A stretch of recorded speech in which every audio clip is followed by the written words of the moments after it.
Hey, welcome to another episode of Studio B Sessions with me, Bindra. And today we've got an awesome guest, Elias. And thanks for driving. I know you drove quite far, so you're a videographer, filmmaker, photographer. I mean, what do you not do? Production company owner, right? Yeah. I try not to edit. That's the one thing I'm trying to get away from. That's awesome. And like always, we have Mario on the producer desk. Thank you, Mario, again for helping us. Hey guys, nice to see you again. Thank you, Mario. All right. So tell me more. I mean, obviously, we work together indirectly in a way, and we'll talk about that. But tell me more. Yeah. So I'm a filmmaker and photographer based out of West Palm Beach. I've been born and raised there. I'm actually here with my partner. He's off camera, but his name is Eric. And together we own a production company called Digital Artisans. That's awesome. We started right after high school. So our high school was actually a film school. It's actually, I think, at least at that time, was the only like film school that was a high school. So they had a whole production lot. They had the teachers there were actually professors at the local college. Mm-hmm. So we were getting like taught college level, classes in high school for free. That's pretty cool. Yeah. I've never heard of that. So this is where West Palm Beach again. Yeah, West Palm Beach. Yep. Oh, that's pretty cool school. So that's how you got into it. Yeah, well, actually, it's like, so when I was going to go into high school, I was going to go to my local high school.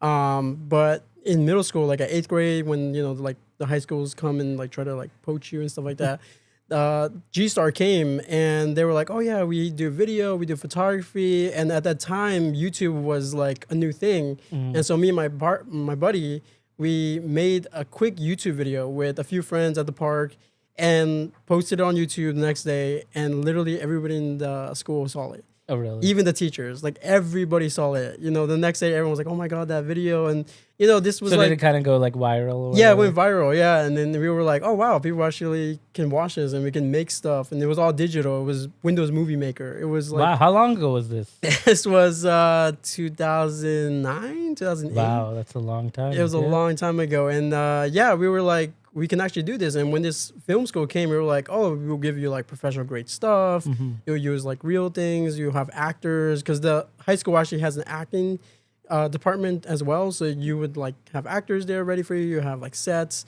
everything. And so I was like, all right, let's do it. Why not? And so it was me, my buddy, and another person that went to that school, and everybody else went to the local school. And from there, like I got taught everything, like movie making, directing, editing, all that stuff. And slowly they had a photography class show up, and then so I took that too, and I just learned everything from there. And it was amazing, like to have the opportunity right in my backyard, like right there. That's really awesome. Yeah. And, what's crazy, I want to talk about like how we met, and I love shouting out the networking group that David built. So again, I run Bindra Productions, my company. And then, we technically offer people video and photo, but, I specialize in video. I don't do photo. So I love to, find people in my network that can come in and help my clients do photos, because let's be real, clients want the same vendor to handle both, photo and video. Right. Makes it So easier. so it's really cool to be able to partner. And I needed someone. I think one of my older clients came back and he was like, "Hey, I just need photo," which is not common, but usually they want photo and video, and and I'm happy to oblige, because at the end of the day, sure, it's not a lot of money because I'm passing majority of the income to someone else. But, as a company, I want to be able to help them. And plus, I can then send money to my network is better than some random photographer they find, right? Both ways, I find it a positive. So anyway, my client came back and he wanted photography for an event. And I was looking for someone who's closer to Miami. And then your name came up in that group. And so I hired you a few different times, even though we had not met in person. Obviously, we had spoken on the phone, and it went great. The client obviously loved it. So here we are. Now, I know we're going to be working again in the future, where you're going to be doing the same thing for me. Yeah. But it's good to actually meet in person and connect versus, I obviously have hired you, but we never actually got to meet. Yeah. But that's the power of networking. You don't even have to meet somebody in person to be able to pass off work and Yeah. be able to make money from each other. Yeah. I actually met you twice. So I moved to the ma- first. Yeah. Okay, now I feel bad. No. All right, hold on. Okay, so where did we meet? Tell people that. So the very first Orlando meetup, I think you were there. Yes. Yeah. No, but the first meetup was just 5 guys, so it wasn't Was the it? first one. It wasn't at that 'Cause- rooftop bar? No, that wasn't the first one. okay. See, I was Okay. there the first one, but Oh, that was like wow. very small. It was like me, Okay. David, Adam, Emmanuel, Doron, I think, Uh-huh. and the yeah, I think waitress. it was like it was very Yeah. small. But yes, I do remember the rooftop one. You're talking Okay. about the one in Winter Garden, right? Yeah, yeah. You know what? I remember you now because I remember David saying, "Yeah, somebody drove from West Palm Beach Yeah. here." That was you, That right? was me and my buddy. Yeah, we drove. Oh, come on. Yeah. Okay, now we're okay. Yeah. See, this is what we have to connect. There we go. So, yeah. So not day 1, day 2, maybe, I guess. Yeah. But yeah. So I saw you there, but yeah, like I was talking to David and I talked to a few other guys, and it's just you were talking to a whole bunch of people, so we just didn't have Yeah. time to like just Exactly, talk. because Yeah. I don't remember having a long Yeah. But that's what happens at one of these. See, like I said, it started so small, but now it's grown so big that most of the last few ones I've gone in, I haven't been able to talk to everyone. But I think that is why I think more and more people need to do this in their community. You need Yeah. to do in West Palm Beach, and I know David's trying to do this nationwide because the whole thing is, in filmmaking. Tell me if you believe it the same way. It's all about networking. It's who you know. Skills are important. Obviously, you have to do a good job, but most time it's like, who do you know? Because if that person doesn't know you're doing what you're doing, then you're not gonna get the job, right? So majority of the thing is just networking, and events like this, I think, are perfect because you're meeting like-minded people, you're making friends, you're just chatting and building a Right. network. But then next thing you know, people are passing off work and you're making money off of them. So. Yeah. So actually, we do have me and my buddy, we set up a West Palm Beach version. It's a little small right now. Yeah. We only had 1 meeting, but yeah, we're trying to do that too. And actually, I joined another group called DTS. Okay. So Draft to Screen. So it's just a bunch of filmmakers coming together, and what we're doing is right now we have like 30 people, and everyone just brings in their talent. Like whether you're an audio guy, makeup person, actor, director, editor, writer, we all get together and we go and pitch. So like if you want to pitch, you could go up and go in front of everyone and say, "Hey, this is my idea of a short film or a feature. This is the story, the plot line, blah blah blah." And then you're like, "All right, can anyone help me?" And so far it's been successful. We've been starting to like everyone just meets up. We meet every 2 weeks, so every Thursday, every other Thursday, and it's been amazing. It's like everyone just comes together and just like gets creative, and then afterwards everyone just keeps talking like, "Oh, what do you do? What do you do?" And it's amazing because it's like there's so many people that want to do something, but we can't. We need a team. Yeah. You need that, and you need a passionate team. Exactly. You need someone who is like, "Oh, okay, we're gonna shoot for 12 hours. We're gonna shoot for 18 hours. All right, I guess that's Yeah. fine. Like I have work in the morning, but I guess I'll get like 4 hours of sleep, and then hey, it's all for the passion." Yeah. And so that's where I think it's important to get that networking group, that people like yourself that wants to create. Yeah. And at the end of the day, you never know who's going to go where. And usually, at least, again, and this is why I like to find common thread, common people that like each other, because usually people will take everyone above. So let's say, because, there is a factor of not everyone's going to find the biggest success. But if you're talented, you have a core group of people that you like to work with and create something awesome. Let's say somebody gets a huge project. Guess who they're bringing? They're bringing their core group of people. So now you never know. Any one person or 2 people in the group can lift the whole group up. So there's more power to networking. Obviously, like I said, your friendship, building a like-minded group. But the business side of it is, as long as you find your group, you do good job, you do good work together. Not everyone now has to then be a good at business person, right? Yeah. Because you can now lift each other up. If one person finds it, you need people. Like you said, it's a collaborative industry. Right. So who are you going to call? You're going to call people in your group, right? Then random strangers that you don't know if they're good or not, right? Yeah. And I think that's a good point because I will admit I'm not that great at business. I'm a good creative. I'm good at camera. I'm good at photography. I'm good at all that stuff. But business is one of the things I kind of like, it's like my weak point.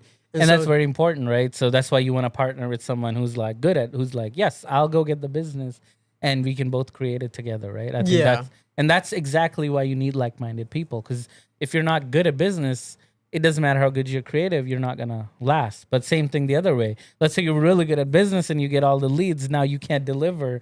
You're not going to get them again. So it's like you need to be good at both. And if you're not, which is okay in my opinion, because not everyone knows everything, you partner with people, right? Yeah, you delegate. You know, exactly. You get people that know more than you do, you know, in certain areas. And yeah, I think that's one of those things you learn in the beginning is like you think you could do everything, and technically you can, but you could do it good. Yeah. Now, if you want to do it great, you need other people that are not Exactly. going to be like tired, like, oh, I only got 2 hours of sleep, and now I got to do another shoot. Exactly. You know? Yeah. You definitely want a good, talented people. And also, I like the advantage of your own group is you don't get pigeonholed. For example, I've noticed what happens is, let's say you work with somebody new and they hire you as a photographer. Right. Then in their brain, you're a photographer. They're not like, oh, he can also do video, right? Right. And then you get hired, let's say, as a gaffer. They're like, oh, this guy only knows lighting. You know what I mean? Yeah. It happens. Versus with your group, somebody knows like, oh, my guy, he's good at this.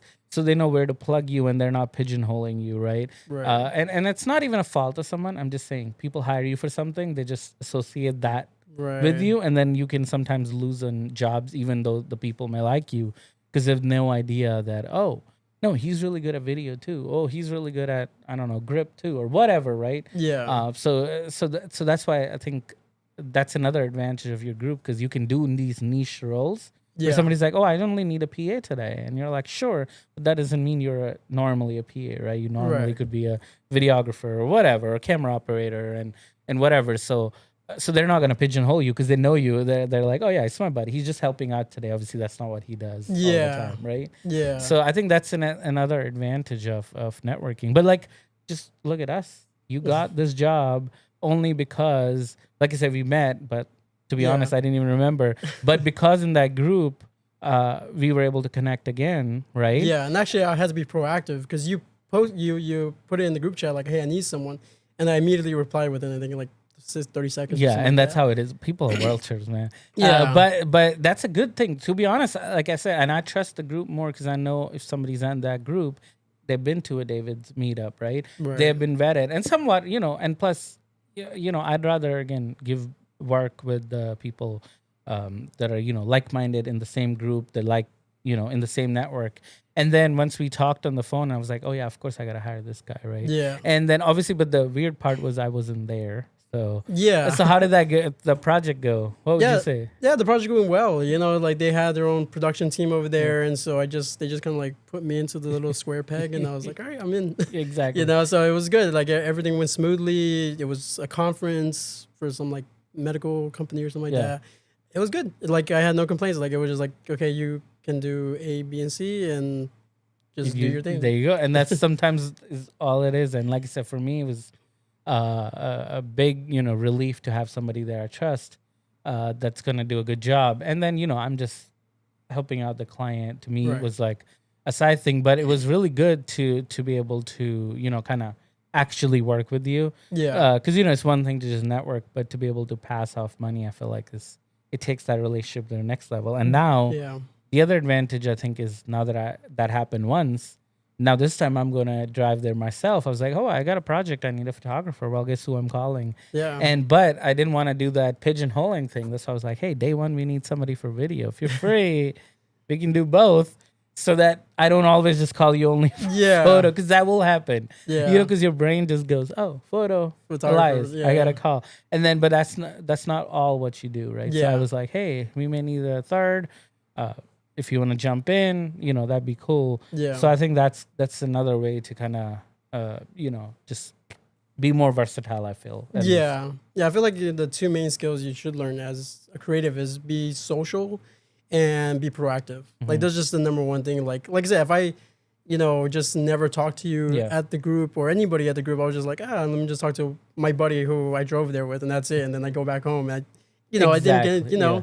And it's just like you have to kind of be like, you don't have to be a social butterfly, but you have to be like, hey, my name's this, and this is my passion. And when you talk about what you like, it's pretty easy, Yeah, exactly. So And that's why those groups are fun for me. Believe it or not, I'm a big introvert. Normally, you would never see me go in a group and just start talking. But the Yeah. thing is, all these people in these networking events care about the same thing I care about, right? yeah, If you ask me to go talk about something random, I'm probably gonna be like, hold on, no, probably not. I'll be shy. But if you're like, hey, talk about photo and video, I'm like, oh, let me get started, because I'm passionate about that, so I Yeah. could talk. So that's another thing I like, is that I don't have to feel that shyness in these events because, like you said, you have to be able to talk to everyone. Yeah. And I'm not worried because I'm like, hey, all the things I care about, most likely these people care about too. They're Yeah. not going to be like, why are you talking this jargon, that we may use in our industry. So that's, to me, at least a lot easier. So you don't even have to be, I think, an extrovert as long as you find that niche that you're passionate about. I feel like it makes it a lot easier, right? Yeah. To just talk and be comfortable because you're like, if you start talking to me about video, I'm like, oh, awesome. Like, let's talk. Like Yeah. I'm not gonna at all feel any sort of way because at least to me that's like a to my heart topic. So I can talk, all about it without feeling any sort of way, if that makes sense. Yeah. So at least to me, that's why I like meeting people who are like minded, and which is why it's harder for somebody like me because most time the people I'm dealing with are not video people, they're business owners. Right. So you have to flip that switch where I'm like, okay, they don't understand at all. Like I have this happen so often, believe it or not. And Yeah. I'm sure you've had this where they're like, yeah, I want a video. And you're like, but what does that mean? And then they'll email me. They're like, no, we need a code or we need a estimate or whatever. I'm like, but I don't know what I'm making. That means nothing. It could be like, yeah, do I show up with my camera, hit record, hit stop? Very cheap, or am I bringing a team, like, or do you want me to develop creative? And a lot of times they're like, yeah, I have no idea. So I'm like, which is fine. But then the next thing you do is like, okay, then I need a budget because you cannot work with zero, right? Because I'm like, then I could go, my brain could make so many different videos, right? Oh, I could do this or that for their business.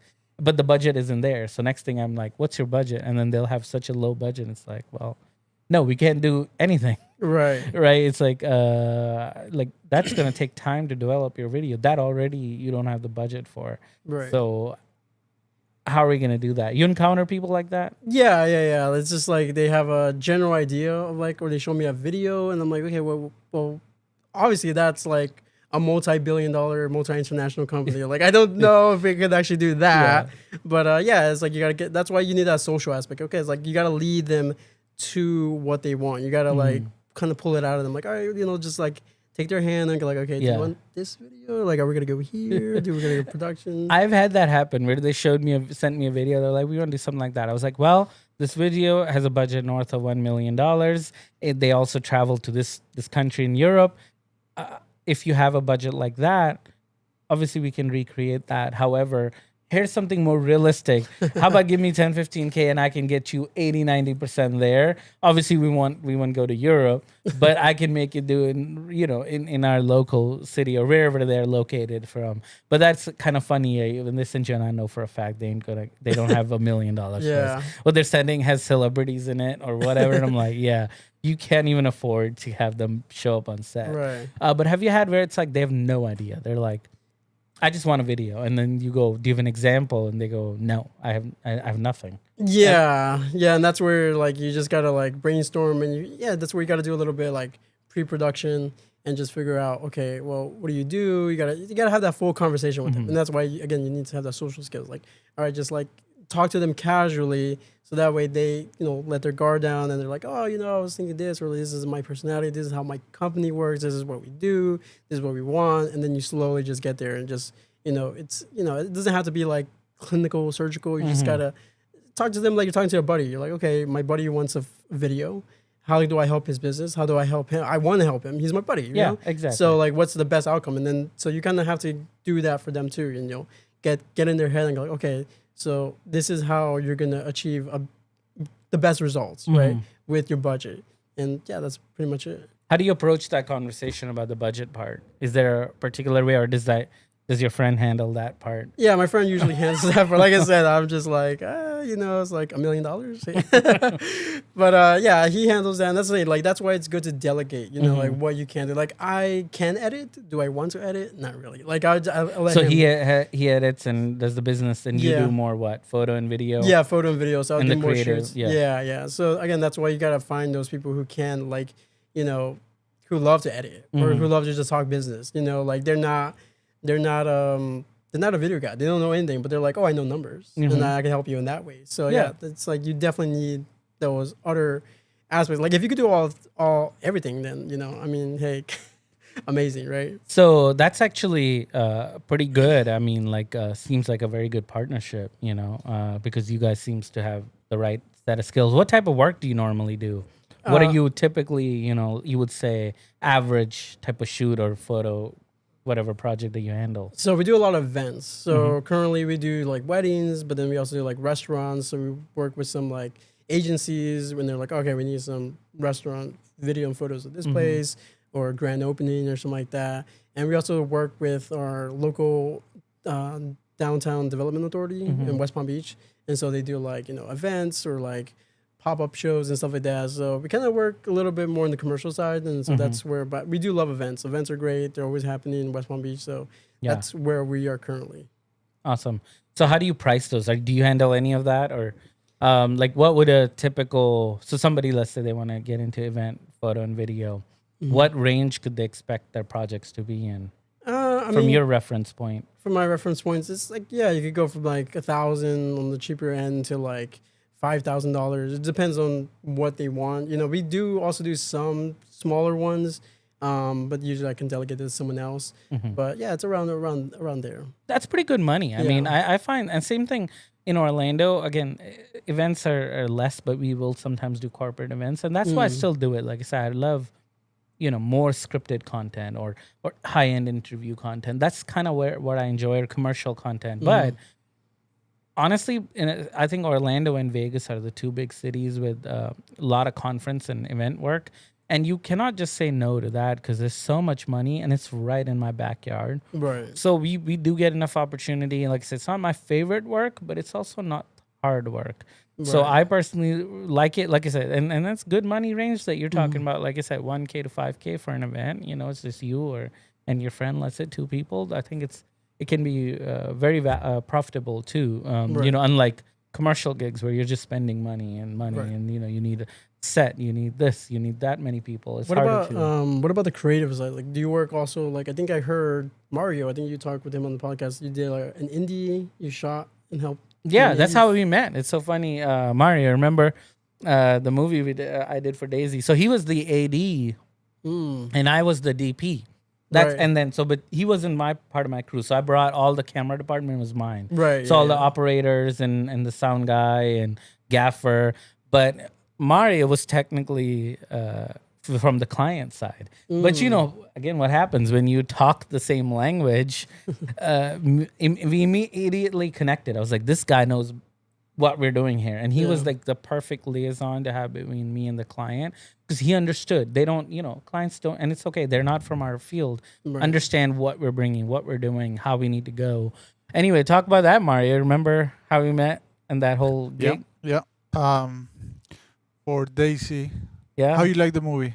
I think it was pretty good for what it is. I mean, we made a movie out of almost nothing. So no, I think it was great to work with you, also to meet you there, to see how you work and anything. And from there on, we'll be working together. So yeah, it's been a long time now, obviously, at least 2-3 years. So that's what I'm saying. It's so random where you can meet people, right? So I'm here helping a client, and he technically works for that client, and he's like, "Oh yeah, I freelance too, and I do this," and I'm like, "Okay, I'll think of a project." And sometimes it doesn't happen for months. People also think that they'll get immediate. Like you meet someone, next day they're calling you for a job. It may happen, but it's rare. But 4 months later, I'm like, "Oh, I got this perfect opportunity, Mario. You want to come hang out and help me?" And he was like, "Yes." And then we hung out, and I was like, "Oh, this is great." A few months later, hey, there's another. You know how it is, like, and the next thing you know, same thing. I did season 1, and I was like, you know what? This needs some kind of more cameras and switching, but I can't do that. I'm having a conversation, so I was like, hey, you wanna come be the producer on this season? And Mario's been helping us, so that's what I'm saying. Kind of, you never know where you meet people. Yeah, right? Yeah. Do you do more creative stuff like that, like short films? Or no, honestly, I'm one of the weird ones. So most people do like corporate commercial works to make money so they can go make movies. I'm the opposite. I would do a movie only if I'm like getting paid or whatever. Yeah. And it's okay. It's like a personal thing. I know I get it. Most people are not like me, but there are other people who enjoy corporate commercial work. Okay. To me, and it may be just my love of it. I grew up, like I said, my family's been generations in business. I have that entrepreneurial mindset, like I said. So I enjoy kind of dissecting a business and figuring out how video can help them, or just with agencies taking their creative and making it come to life as a director. So sometimes, the two major things that we work either directly with a business and I get to help them. And a lot of times, like I said, they have no idea, or they'll say, show us a video, and it's like they can't afford it. So how can we do the best for them? And then the other side is, where's an agency? They're like, hey, we came up with this. Can you make it now? And this is your budget. So figuring that out, figuring the right people. I don't know. As a producer, director, that's kind of what I enjoy, especially, like I said, scripted content or high-end interviews and talking heads. I don't know. I enjoy that more than a movie, even though I know movies can be fun too. I'm not saying movies are not fun, but I'll do rarely. Yeah. What about F1? I would do anything for F1, but they're not calling me. I wish F1 was calling me. I mean, Drive to Survive, I would take over that contract. Dude, I have all the gear. We can tomorrow record Drive to Survive. I just need access to the paddock. Right. So, you know what I mean? Like, but so that's it's like just the access. Yeah, I don't have that. Yeah, but that's your, like, is that like merging the two of like video business and then F1 just like... Yeah, if that happened. But, that's how I got into video. So I don't know if you listened to that. I know I've talked about a little bit of that. But initially for me, it wasn't about filmmaking. I was just into tech. So I just wanted to make tech reviews. I've always been into tech, right? Oh, wow. So I was like, it'd be so cool if I get this new PlayStation or this new or this new laptop. And, I talk about it. And it's so silly. I was on YouTube literally when it opened, I think 2005 or 2006. But it never clicked to me that could be a career, right? You couldn't think of back there. Because I could make this video and put it on YouTube. Who knows where I would have been then. But all I knew was at that time we had a tech show on TV. So I was like, that's my path. Right. I'm just going to be on that TV and I'm going to be a television personality because I'm going to go review these gadgets and go talk about them on TV.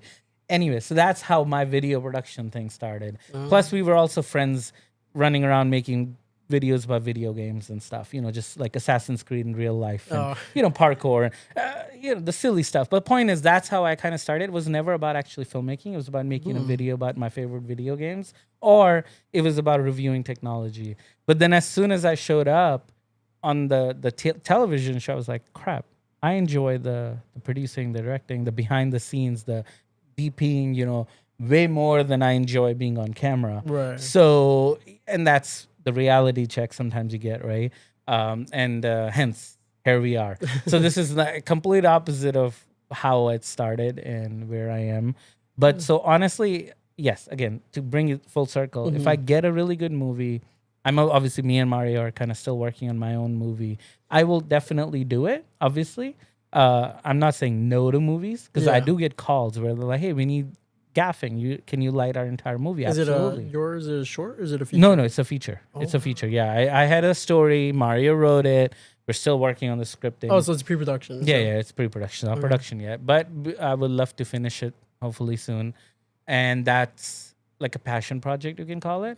So again, not that I can't make movies. A lot of people think corporate or filmmaking, they don't merge. Yeah. Yes, I've been on DP on movies. Yes, I can shoot movies and we will. But on a day-to-day basis, I'd rather do this. Right. But sometimes we get movies. We're supposed to be doing a movie later in the year where, we're going to be doing all the lighting for them. So, you know what I mean? When they have a budget, they can bring us on. Like I said, we're not, to be honest, expensive, but we're not cheap. We're not indie movie rates where somebody's bringing some GVM lights and doing their best, right? Right. So if I'm bringing a 2-ton van, it's not going to be the cheapest, but it's not really that expensive. Right. So I will take on, and sometimes, like I said, we're like, we need a DP or whatever, or we need the whole crew. I will sometimes do movies, but it's rare. Like I just did a short film with Fernando, who was on the podcast. Yeah, too. that's I was watching that. So that was pretty cool. So he was just like, hey, and I was like, well, I've got time. So, it was one of those shoots where my van was already working. So I was like, well, you don't need too much gear. I can show up. And he was like, yeah. So I brought some lights and we all had fun, and that was such a fun shoot. So sometimes, like I said, I'll do it. Okay. But I try to restrict mostly income, like you could say, to corporate commercial work. If that makes sense. Yeah. So I mean, I'm the normal one where I'm like, I do the commercials and the events and all that stuff to make features or short films, and that's what currently me and my buddy are doing. Like we're trying to like see how we can navigate into that space where it's like we can make our money from doing shorts, doing features. That's a hard thing. Have you seen? Is there an avenue that you guys see already, or are you still working through that? We're still working through it. Like we've seen, because in our area in West Palm Beach, there's actually one, I don't know their name, SABUD, something like that group. and it's just a bunch of FAU students, and every day they're just shooting. They just like, it's not that great, but they're shooting, and that's my point. So I do want to bring it. That's the good thing you bring up. See, the thing is, there's a difference in passion and business. right? Now, I wish my utility company would take passion, or mortgage company would take that, or car company would take that. You know what I'm getting? But there is a lot of people, and I don't want to discount it because, like I said, people make awesome short movies. I love my friend. Like I said, I'm just talking about Fernando. Yeah, Makes great movies. right. But the thing is, that's not a career. Guess what Fernando does on a day-to-day? He goes works at an agency. Then that's a passion. That's not a business. And I've met very few people personally who are like, yeah, I make full-time my money from just filmmaking, right? I go make shorts and we're profitable enough that I can have a, I'm not saying rich, but like I can have a house, car, I can live a normal life. And I only do short films. I have not met somebody. They're either doing high-end Hollywood stuff, that's fine. Then where they're either below the line or above the line, where they're like, I'm a first AC, I'm a DP or whatever. That's a different thing. Then your career is your DP for movies. Or, they're like, oh, I'm a producer with this agency or this company that makes films or whatever, right? Do you see what I'm saying? Yeah. Then you have a job. That's not the same. But very few people I know who are like doing indie movies and they're profitable, if that makes sense. No, yeah. So it's always like a side passion. So I would love for you to be able to, I guess, figure it out, and that at least makes some revenue from it, because it's very hard. I mean, like you even look at Hollywood now, like Martin Scorsese, big time director, won Oscars, critically acclaimed. He has a hard time finding funding for his projects. And then you have Tyler Perry, who, like his movies, if you like Madea, hey, he's God to you. But if you don't, like most people, he's just like middle of the road, whatever, gets the job done, right? It's a good airplane movie, if you will say. But yeah, he owns like a whole bunch of film studio production lots, like, soundstage. He's like a multi-billionaire. He's a billionaire at this point. Yes, because you know what Tyler Perry is? A businessman. A businessman. Yeah. Filmmaker? Sure. I don't want to obviously offend. I'm sure people love Madea or Tyler Perry. No discounts to his creative skill. I'm not saying I'm better than Tyler Perry. Let me be real. I'm just saying he's no Martin Scorsese, right? Yeah. But yes, those movies are low budget, high profit, because again, low budget. Yeah. And he has an audience that he's built that will watch those movies. So at the end of the day, Tyler Perry, I think, is a great example of, yes, how you can make money from making movies. But there's a formula that he's not making some creative, amazing storytelling movies, in my opinion. What he's building are, I don't know, movies that his audience just wants to watch. They're not the most creative. They're not most technically sound, but at the end of the day, they get the job done. They get the job done. They make him the money. They make the audience laugh or have fun or whatever the genre is, right? Example why Hallmark movies exist, right? Yeah. There's an audience, and those are great. But like I said, it's very few people like Tyler Perry who make it. Most people that I meet, and that's what I said. I met like gaffers, and for example, I'll say who are like, oh yeah, I'm such a good gaffer and all this, and I'm like, great, I would love to work with you. Why I don't work with indie people? And I've hired them, and they're like, oh yeah. I was like, so what would you charge? And they're like $100 a day or whatever, and I'm like, that's really cheap. How can you even survive in a city like Orlando working that? But I forget that's the rate indie movie people are paying them. Right. And I'm saying bringing the gear, everything in that rate. It's like nuts. It's not even like, hey, just show up. But then when they show up and I'm like, whatever, I can pay you $50 or $200 more than that if you bring, especially if you're bringing gear. But my experience in the past has been the items that they bring. I'm like, they're not up to par for my set, and I'm not even doing some high-end stuff. They'll show up with these lights that are clearly green, and then I'm like, sure, use my light, but then they don't know how to set this light up because they've never seen it. So I'm like, you're not really a gaffer because sure, you're very passionate about it, and it's not even your fault. You just never had access to the right equipment. But you cannot show on a higher-end set and work because you never are exposing yourself to the right equipment and the right people, the right way of working and safety measures and I don't need that on my set. It doesn't matter how cheap you are. Right. And it's not their fault because that's Right. what indie movies are. They're like, hey, bring whatever you can and we'll make it. And because you're doing it for passion, right? Yeah. And so and like I said, I'm not the expert. It's a good conversation. Mm-hmm. I have no idea how you navigate from that to, hey, we put in, let's say we saved up 10 grand or whatever, or raised 10 grand, and we made something really good that made 10 grand back. Forget profit. Right. I don't know anyone who does that. So, like I said, I've shot some movies where they've, like I said, Marty's an example, where they paid me, because I was paid, to be real. It wasn't the most amount of money, but I didn't go work DP that movie for free. And like I said, I had a lot of fun. I don't know the economics of it. I don't know how the director, and the producer, how she's making money from it. Is it profitable for her or not? And I get it. I'm not even going to ask Mario because he probably knows, but he's not at the liberty to say. Right. I'm not going to. But what I'm saying is I was doing that, and I was like, I know this isn't my full rates. It's kind of discounted. Mm-hmm. And I still don't know how she's going to make this money back. Right? Yeah. Because we had a whole grip van outside. We had so much crew, and half the time nothing got used because we were running so fast, right? Because that's how indie movies are. Yeah. And I'm like, I have no idea how this client's going to make this money back. But thank goodness I'm not in that, at that side. Right, Mario? Wouldn't you agree at least? I mean, most indie movies, it's hard to make money. Yeah, for sure. And I think, like Elias was telling, indie movies is not about making money. Yeah. It's Right, passion, and it's a way for getting to make, or getting to Hollywood, or getting to a big studio, or getting for producers to know your work, to eventually earn money with bigger films. But indie movie is not about. It's never been about making money, but it's just like a step before you can get known from Hollywood people, so you can start making Exactly. money See, after. Yeah. that's a good way to put it. At least, I think it's a good stepping stone. So you can make some good short films, good indie movies to get yourself noticed. To now go work for somebody else's movie where they have budget. Basically, then, you create your own work. It's almost like, okay, I want to do, let's say horror movies, or you want to do a thriller or whatever. So you show, especially nowadays where like everything's cheap, like you can get really good images from like $2,000.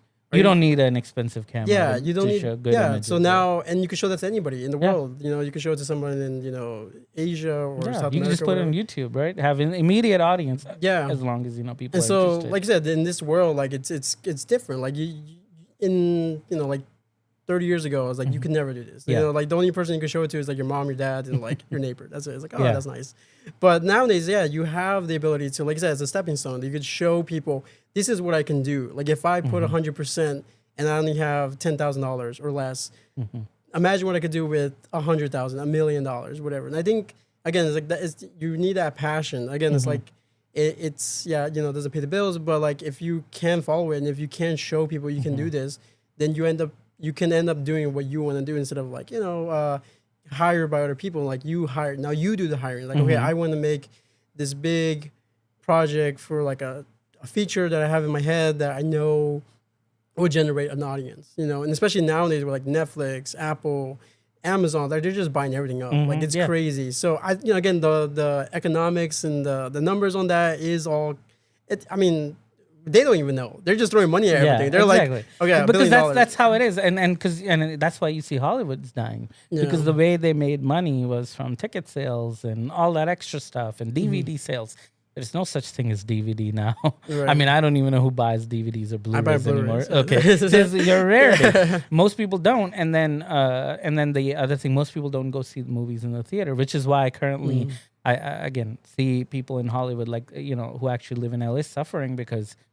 They're talented people. It's just the work isn't there. Yeah. In the film industry, like I said, I was talking to another industry professional the other day, just off camera, not because believe it or not, I do this anyway. Not all of these are recorded. And same thing, he was telling me, he's like, yeah, I was busy, and now there's nothing. There's literally nothing. Yeah, I think Marvel just left Georgia, right? Yeah. It's just there's not much money, and there's less projects because they're not making as much money, and then the projects that are happening, they're dropping budgets, more and more, because again, streaming services, they just want more and more content. So it's like quality comes next. This is quantity, right? Yeah. And I don't think this is permanent, but again, I think the summary is, you're absolutely right. I think short films and any feature films or anything indie project, I think is great to get noticed, as a stepping stone to get on that next level, whatever that may be for individual, whether you want to make a feature or short or whatever with a higher budget,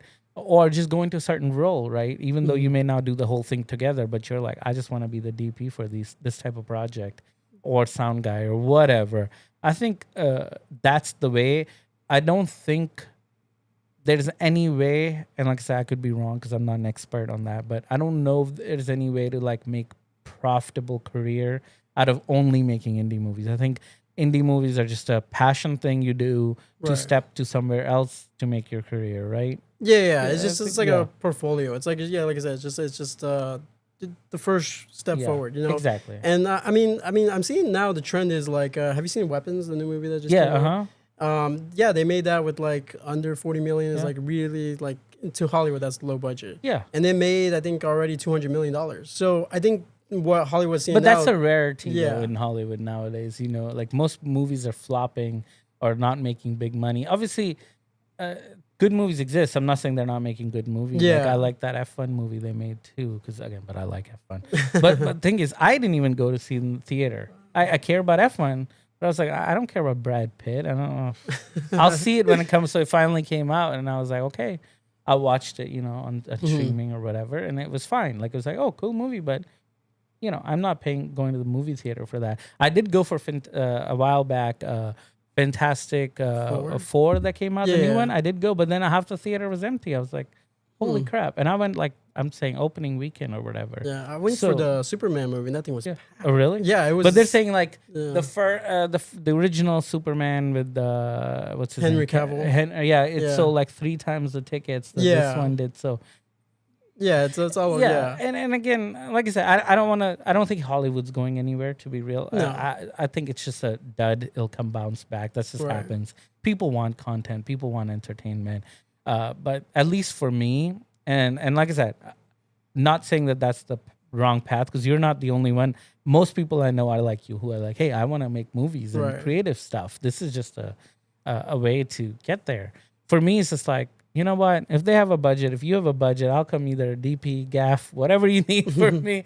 I'm not saying I don't want to be part of them, but I want to stay away from the financials of them. My thing is, if somebody can pay, and I don't think I charge a lot to do indie movies, I will happily go either DP them or help them produce them, or, the roles that I usually fit in, or come be the gaffer happily. But that's where I limit it to.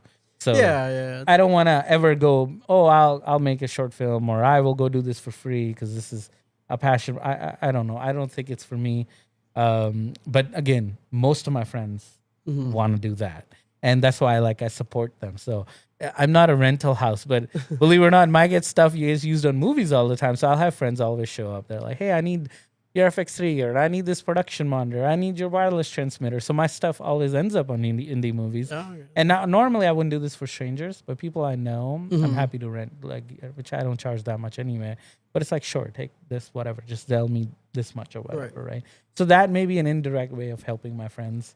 Yeah, I mean, the way I've done, so I've shot 3 shorts now, and so far everybody just gets together. Like, everyone has, like I said, the sound guy, he does all kinds of different commercial work and stuff like that. I do my own commercial work. So like, when we all come together, it's like we all, and again, it's a passion. Like, we were like, okay, we're gonna take this weekend off, and it's like, all right, just book it out. It's like, we're not making any money, we're not doing this, but it's the passion of like, we want to create something. It's amazing. Like, and again, that's the whole thing about being proactive. Like, so when it was like a one weekend, I shot something like at 3 a.m. It was a nightclub thing. It was an event.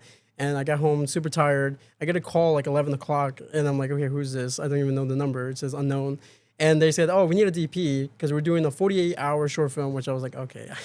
Yeah. You woke me up for this? Like, Yeah. I kind of want to go back to sleep. And they're like, oh, well, okay, hold on. So we got recommended by my buddy. And they're like, our DP, what happened was that they had a DP. He had like a red camera, all the cinema lenses. He put it on this table. They were shooting at a university. And the tables are slanted for the kids to like write better. He didn't know that. And when I got there, it does look flat. And so he shot one shot, put his camera on the table, and it slid and cracked the whole thing open. And wow, and that's one way to lose the job. Yeah, and he was like, he just got up, got his camera, and left, and he didn't say anything else. Yeah, I mean, what is he gonna do without a camera? Yeah. And so they called. So one of the producers, she called one buddy, a buddy of hers. He was like, I'm busy. Then he called my buddy, and then he was busy, and then he called me, and I was like, I'm tired. Yeah. But they were like, hey, listen, you know, if you, it would really help us out, like, we literally lost 3 hours because of this whole thing, and I'm like, you know what? This is my passion, right? Is this, exactly. You know, did I get in this to make money? Like, I can make a lot more money doing like science or like mathematics or coding or whatever. Like, that's where the real money is, right? Yeah, Finances. of course. Yeah, video is not the yeah, yeah. Even in corporate commercial. Like I say, it's not bad, but it's nothing like finance. Yeah. You could be a doctor and make it, exactly. Yeah, way more money. So I was like, you know what? This is what I'm here. I'm here to create. So I was like, all right. I got down there. We shot it. We spent like 14 hours. It was insane. And from there, it's like that the director, he just like blasted it everywhere. Like this guy was just like he got it on PBS. He got it on really? Yeah. He got it. You know, international films. He got into a whole bunch of stuff. And I was like, you know what? This is who. In that moment, I was like, okay, this is what I'm supposed to do. You know, this is what I want. Again, it's like it's passion. Like it's a bunch of people came together. I didn't know anybody. Like I literally got there and I'm like, okay, I don't know anybody here. Who's who? Yeah. Okay, are we gonna shoot? I had my FX6 and one lens, and that's it. Because I was like, okay, guys, like we need to shoot this fast. Yeah. Because I shot one the year before, and that was yeah. And I know those people, and it wasn't great. So I was like, all right, you know, I was like, okay, now I know how to navigate this. I'm like, all right, keep it simple. One light, one lens, one camera. That's it. We're not gonna do anything crazy.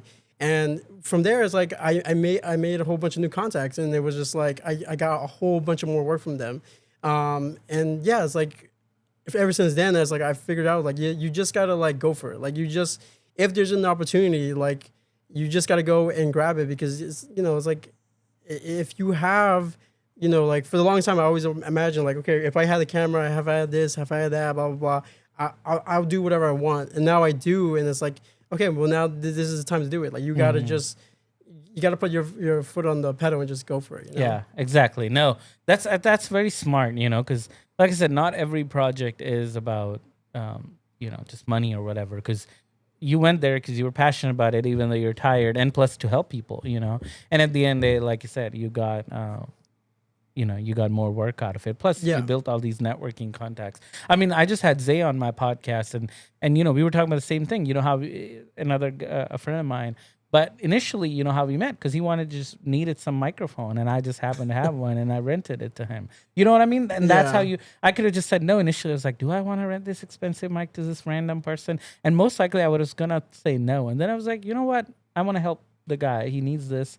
And I'm so glad I said yes, because years later now we're friends. We've passed on. Like he's given me so much work that I would have never thought about. Right? It just came from that simple thing. He needed something, and I happened to have it, and I was like, sure, whatever. Right? So you and that is, it's just again being nice, I think, to people and just helping out. But there's a difference. Obviously, I don't want anyone to go out and get taken advantage of, because there is a lot of people I meet who are like, I just want indie movie. Just come help me for free. Food provided, and there's just I feel like a lot of them are just exploiting people's passions. Yeah. But projects like that you're mentioning, I think it's really great where they needed you. Quite literally, they needed you, and you stepping up was like life saving for them, or at least a movie saving for them. Yeah. For you to kind of show up and then be like, yeah, sure, I got you. Yeah. Even though, for you, you're like, I kept it simple. For them, it was like they had no other option if you didn't show up. Yeah, and I like the community too. Like, because when we did the 48 hour, like we did it there at that festival, but then, again, the director, he just went everywhere. And it was cool to meet other filmmakers. Like, again, it's, it was great to hear like them talk about how they shot their stuff. People came like from all over the, like some guy came from like New Jersey, another guy, a girl, she came from like Brazil. She flew out to this little film festival in Fort Lauderdale, and she was like, "Yeah, this is what I do." And I was like, "Wow, the amount of passion some people have is amazing." And it's crazy the work ethic. Like there was one guy, he shot with the Black Magic Pocket cinema camera, so the old one. Oh wow! And I didn't know that. I saw it and I was like, "This was shot like with an Ari." I was like, "This has to be." It was so beautiful. It was so good looking, and the audio was like so crisp. Yeah. And he was like, "No, we just had a pocket cinema camera. These are like 3 girls from like the college class of acting, and we did one rehearsal day. Then we went to go to Coney Island and we shot it, and that was it." Yeah. And it was like he had a vision. He had the passion for it, and it's just it came on screen, and it was amazing to see like what you can do. Again, is that this new age where it's like you can do that with this little camera that's like $600. Exactly. And you just need the people. You just need that network. You need that contact. That's exactly. Because the thing is, in every video industry, clients' budgets are shrinking. What they want you to do is increasing, right? So it's like you need to learn more, do more, and for less money. But the thing is, the tools that we have access to now makes that a lot possible. Like we were saying, a cheap camera nowadays looks so good compared to just 5 years ago, man. I still remember looking at, and I know a lot of people love like Sony A7 IIIs. This is before I had any Sony. I looked at the colors on that, and I was like, this is horrible. I would never use this in a professional setting because, again, what I was using at the time was so much better. And then look at A7S III that came out after that, and I was like, holy crap, the jump that they made is huge. And now I think any camera is pretty much like at that level where it's like good enough for you to just take and start shooting. Yeah. It really comes down to is, I think, skill level, and I think your creativity, right? To be able to use those, tools to tell a story. Now, obviously, this doesn't discount it. I've seen, here's the opposite side of it, though. I think that's disservice. There's higher end tools. For example, you're building, let's say, a deck in your home, right? And I don't expect you to go, and I wouldn't go buy the most expensive Milwaukee D-Wall tools, right? You're gonna buy something consumer grade, right? Because that's just you doing it, right? Just for fun. Now, if you hire someone, they charge you $20,000, and they show up with like cheap, Black & Decker or whatever tools. I'm just saying, I would be like, not that I care what tool they use, but I'm like, how professional are you that you can't afford better tools? That's my thing, right? And so same thing. I've seen people who are like I know these people who will charge $30,000 for a commercial, and then they show up with like an FX3. I'm not saying an FX3 is bad. I'm just saying, but the budget was there for a better image, Right. Yeah. Like I said, it may not be that much. The image difference is there. You put a mini LF next to an FX3. I love my FX3. I use it a lot. But if a client's paying me $30,000, I'm bringing something better because I can see the skin tone difference and all that, right? It may be minute. It's worth it. And that's where the budget comes in, right? The budget isn't just for nothing. Right. But I've had that happen. Then they go, I didn't get another commercial for that company. It's like, yes, because you charged them $30,000, showed up with an FX3 and your friend, and then you were like, here's a commercial, any other proper production company would have shown up with proper tools and done a better job. Not saying that your commercial is bad. See, I'm not saying that. But that's a $5,000 commercial. That's not a $30,000 commercial. Yeah. There's a big difference. I'm just saying. And that's a quick way to kind of kill your company, I think. So I'm saying there's a balance of that, right? You have to find the expectations of the client and then meet them with whatever the tools are. I don't think the tool is important. The tool is just relevant to the job. If the budget's higher, I don't think they expected him to, for example, own a better camera, right? You rent that because that's where the budget goes, right? That's why they're like, hey, our budget is this much, so what can you do, right? And that budget is so you can now go get better tools or more people or, a dedicated sound guy instead of the Rode mics, And that's what I'm saying. But that's what people are doing nowadays on $30,000 commercials. And can you? Yes, absolutely. But that's, I think, a good way to disservice your client and not to get hired again, Yeah. So, yeah, no, for sure. And then there's the opposite people, who are like doing $500 and bringing FX3 and lights and multiple friends and then making commercial for that too. And that's where it's like unsustainable Can you do it? Absolutely, especially if everyone's working for free. Mm-hmm. But then that's not sustainable, right? I know Right. how expensive it is to live in West Palm Beach. Yeah, yeah. So, Well, so unless you're living with your parents, I don't know how you would be able to afford to do Yeah. that more than one time. I'm saying as a courtesy. yeah. Right? Well, that's actually why I'm actually going to Sao Paulo. I'm actually gonna move to Brazil.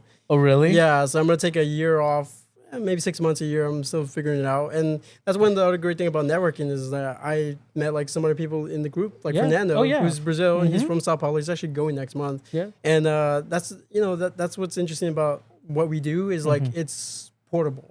Mhm. And Yeah, the language you can- is universal. Video is Yeah. video. no How matter about where you go. Portuguese though? Did you learn any? É, claro, eu falo português agora. Oh, look at that. I don't know what you said, but as long as, because I know you're obviously going to Brazil, you got to Mhm. speak Portuguese. But yeah, that's how it really is. I mean, the filmmaking, like I worked with, talk about again the opposite of that. I worked with him and his crew all the time. Like I'm gonna hire his friend Bruno I met through Fernando on a project that I want to that I'm doing.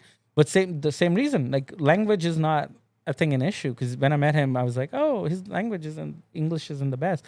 I'm not talking about Fernando, I'm talking about his friend Bruno. No. But then we gelled so well. I was like, oh, this is a great guy, and like I said, now I want to hire him on my projects. So that's pretty cool though that you're gonna go to Brazil. Just do you have projects lined up, or you just want to go? Yeah, I just want to go. I just want to immerse myself in a different culture, like a different way of living and like working. Their style of doing stuff over there is really weird. It is different. It's a whole it's not as organized. Which I mean, like say, okay, in my experience working there, it's more like organized chaos. But I like it. Like I said, I like working Brazilian, so you're probably gonna have a good time. I think they're pretty chill people. Oh yeah, yeah, sure. yeah. And did you connect with Fernando? So is he gonna get you some work there or whatever? Yeah. So we've been talking back and forth, and like I said, I'm finding my place, and like I'm gonna use what I learned here, which is again going to those groups, going to like those events, whatever, like just shooting people messages like, hey, I'm new here, I speak English, I speak Portuguese, I have all this tool, and I'm ready to work. Like I'm just ready but you're abandoning your friend. What's going to happen to him? He's going to be left here alone? Are you not taking him? Well, he has a kid, he's married, I don't have any of that stuff, so I have no baggage. So how's Digital Artisans going to run? So I'm going to be working with it remotely, so I'll be getting the clients overseas, just be, hitting the emails and, talking to clients, and then he can shoot it. We also have, like I said, a network back home, like those filmmaking groups, like they're filmmakers, but they also want to make some money, of course. So it's like, hey, we got this shoot, can you do it? Boom, boom. It's like, so it's like nowadays you can do everything. You can do everything anywhere. So are you taking your cameras with you too? Yeah, I'm taking my FX6, my A7 IVs, and my whole lenses, everything like that. Anything that I don't want to rent because things are over there. Yeah. A little expensive. Even more expensive. Yeah, the than tariffs. here. So, what do you shoot with? So you said FX6 and A7 IVs. Yeah. Is that what your choice? Yeah. So how many do you have? So one FX6, two A7 IVs. Is that what your kit is, or? Yeah. That's And I find this A7 IV, like it's also a good B cam. Yeah. And like good photo cam. So, good photo cam. It does everything I have to do. And like I actually kind of like the FX3s. I go back and forth with the FX6 and the FX3 because the FX6 looks professional, and then it's easier. You can hit the dials and do that stuff. But the FX3 is just. What do you think about the FX2s? We got two, so just because I didn't want any 7.4s, I didn't want the overheating. So, but same reason I got, because they can do both photo and video. Have you tried one yet? I haven't tried one yet. It does look interesting. I don't, it isn't that. Hey, before weird. you go, maybe you should try. It's basically an A7 IV with the FX upgrades and all that. The FX body, and then the big 6 menu, the whole shutter angle, all the specific video features, but it still can go do all the stills and the stuff you needed to do like on an A7 IV. So do you find because you said you work with some ARRI cameras and stuff like that? Yeah, sometimes. Yeah. So do you find it easy to go back and forth with the Sony and then the ARRI? Like, yeah, I mean, okay, that's a good point. I think the cameras are very easy to use. I think most of them, like even Red cameras. I rented one earlier this year for a project we did that was on like a wall, like a LED wall. So it just global shutter helped, Right. But so you just have to kind of learn, I think basics, and I think it just translates to most cameras. For example, talk about, let's say RE again, unless you're doing RE raw, let's leave that for a side. Just let's say you're shooting ProRes on a mini or mini LF or 60, whatever camera. I mean, essentially it's the same thing, right? It's you find the native ISO, right, or gain, and then you put it at, you find your aperture that you want to shoot at and that's a creative thing, right? You put that at that aperture. Shutter angle generally I leave at 180, so there's no changing that. And then white balance, again, same thing for most cameras. You figure out what your white balance is. You use on a higher end set, I would use a color meter or a light meter.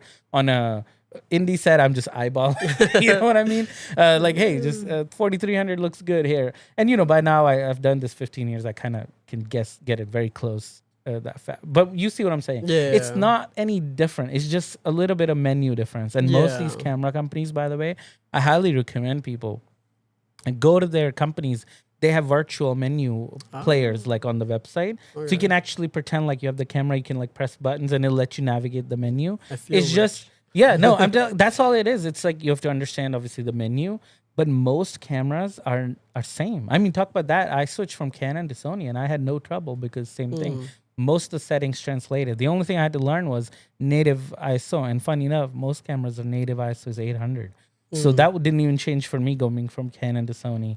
And then same thing. Before that, I was on Panasonic. I also on Fuji cameras. I've changed cameras plenty of times. That's why I tell people I don't care what brand camera you want to buy, because at the end of the day, I will shoot on whatever my clients want to. Now, I'm noticing more and more, and I've talked about this, that people only want to shoot either on Sony or ARRI nowadays. Red is basically dead. Very rare. I'm not saying it's not demand, but it's only the people who keep that old 5 years ago where red was really great, everything else sucked. Now red isn't that much great, is what I'm saying. The demand isn't there. Yeah. Like I know people whose Komodos just sit collecting dust. They're not using them. That's how, and their FX3s work all the time. It's just the demand isn't there. Not saying that those cameras are bad. Anyway, the point I'm trying to make is I don't think, now the same thing with like Reds. Once you learn their traffic light system, I don't know if you've used a Red and you know what I'm talking about or no? No. Okay, so they have like a traffic light system where if you're shooting in RAW, you don't want any channel to clip. But once you kind of understand the system, there's nothing else to, because, Red is slightly different in that way. It's like they're RAW, as in you can change everything in post. So so you just don't want anything to clip. So I generally try to still expose correctly on a Red too. But as long as you're not, clipping anything, you can recover it. That's the point of the RAW. But about Blackmagic, have you worked with those? Rarely. So, okay, I'll say that. I love Blackmagic gear. I own tons of Blackmagic stuff. We're literally cutting this on a Blackmagic ATEM. It's just, again, I don't know. I've shot stuff with people who are using their Pocket 6K or whatever as their camera, and I'm like, okay, that's fine. I know a buddy who loves Blackmagic camera. Like if you go to his studio, it's just Blackmagic everywhere. He knows. He's listening who I'm talking about. Dude, like I've never seen more Ursas in my life than when I go to studios. I'm telling you, talk about fanboy. So I know people, I'm just saying, but I personally don't shoot Blackmagic that much. But again, I have, and I wouldn't care. I do love the new Pixis 12K that they have, or the Cine 12K with the prices on it so much lower. I don't know if you saw that. The prices are so low on the 12K now because they lowered them. So. Yeah, and there's a professional camera. I mean, there's some...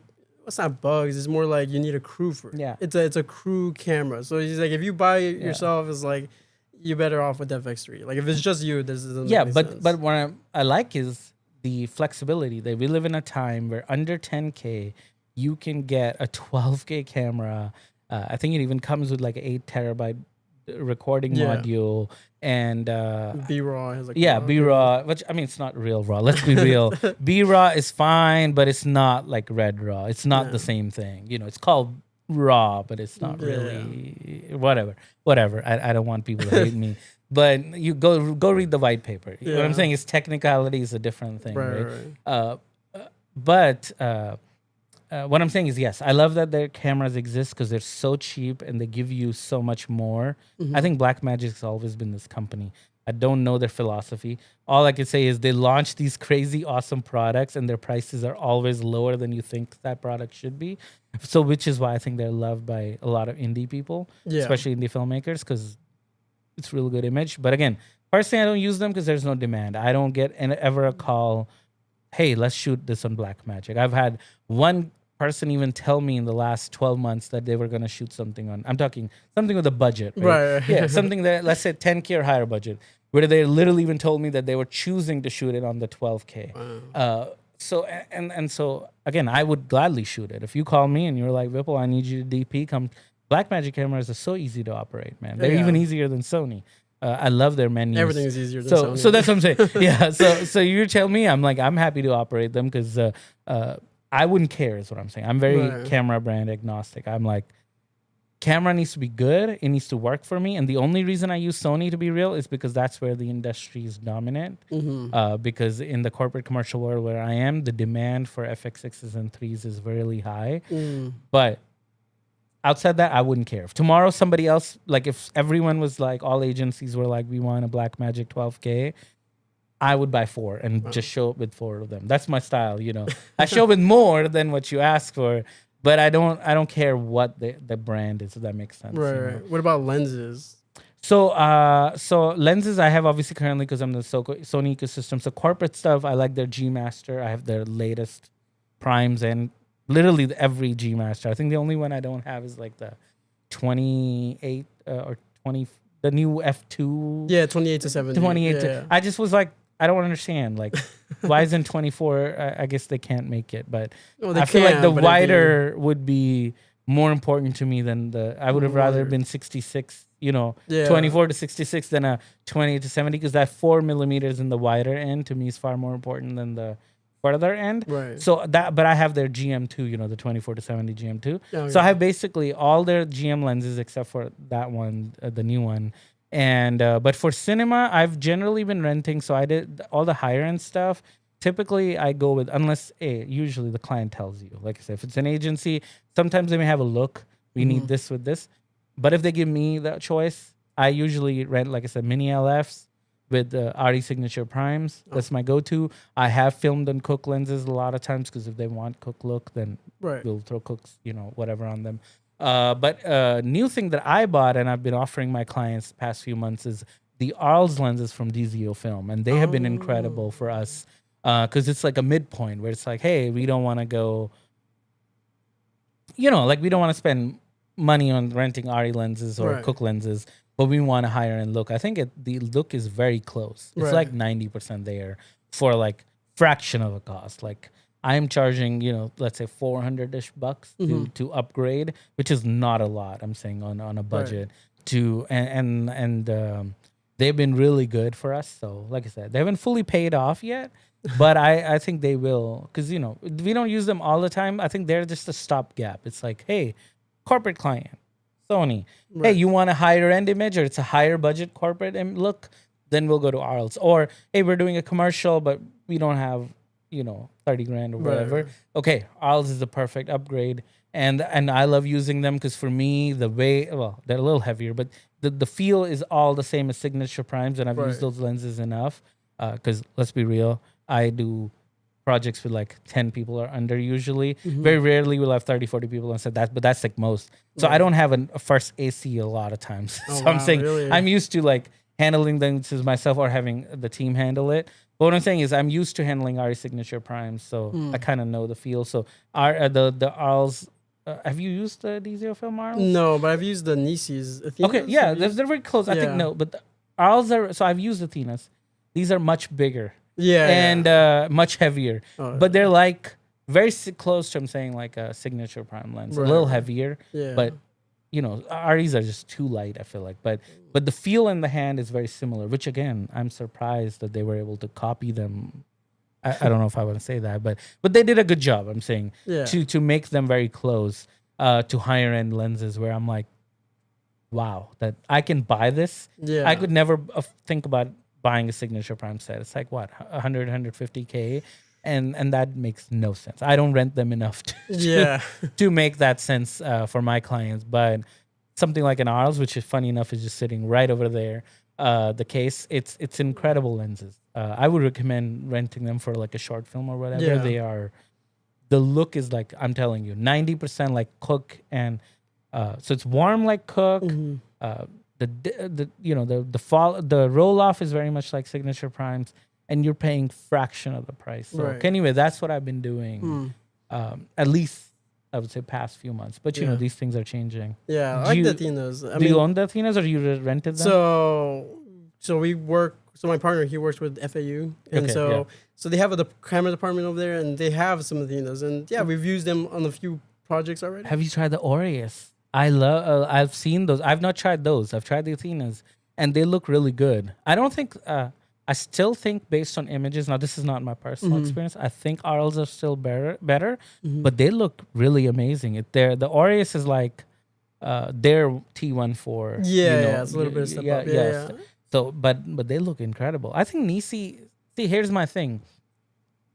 If a client wants clean image, which is what I think Nisi's provide, I'd just rather use my GM lenses.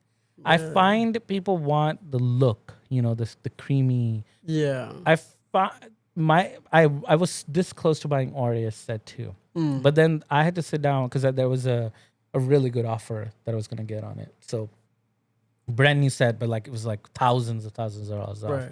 So I got tempted with the Aureus because I was like, I've used the Athenas, I know how good this is gonna be, and I saw some images. But the issue that I have with them is the same thing, and it may work for some people, if that's what your client desires. Right. I was like, my clients, if they're gonna pay me in premium, they want that premium look, if that makes sense. Yeah. And I thought the Aureus were too clean. Like again, I don't want to have two character. I don't want vintage either. Like I don't want Vespids, on my thing, But to me, I felt like the images coming out of the Athenas and the Aureus, they look very much clinical to me with just better rollout than Sony. So I personally thought like if I'm gonna put this on a commercial, it's like has to be like a very, clinical commercial. Right. Versus with Arls, I can go like T14, right?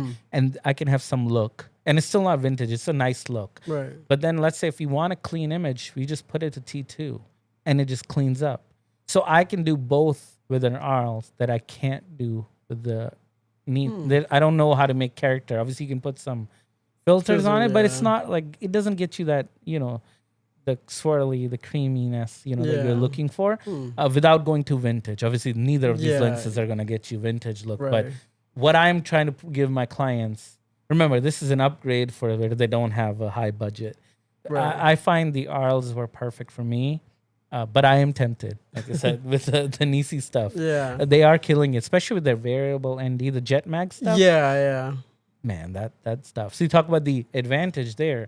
Most NDs I find are horrible because they have a cast versus the Nisi filters are so clean. Yeah. I guess that's why their lenses are clean. Right. So in a VND, that's a positive. So I love their NDs and stuff. Yeah. I mean, I like the Dinos just because they're small and compact. And it was like we used them for a short film we shot like 2 months ago, and it was just so easy to just pop one in. Exactly. When you're in a Dana Dolly, you can just take it out. You don't. I mean, again, like bigger lens, bigger glass. Yes, you're gonna get more character, but like. Yeah, unless you don't need, and again, most times, to be real, most people don't shoot T1.4, in most circumstances. I have.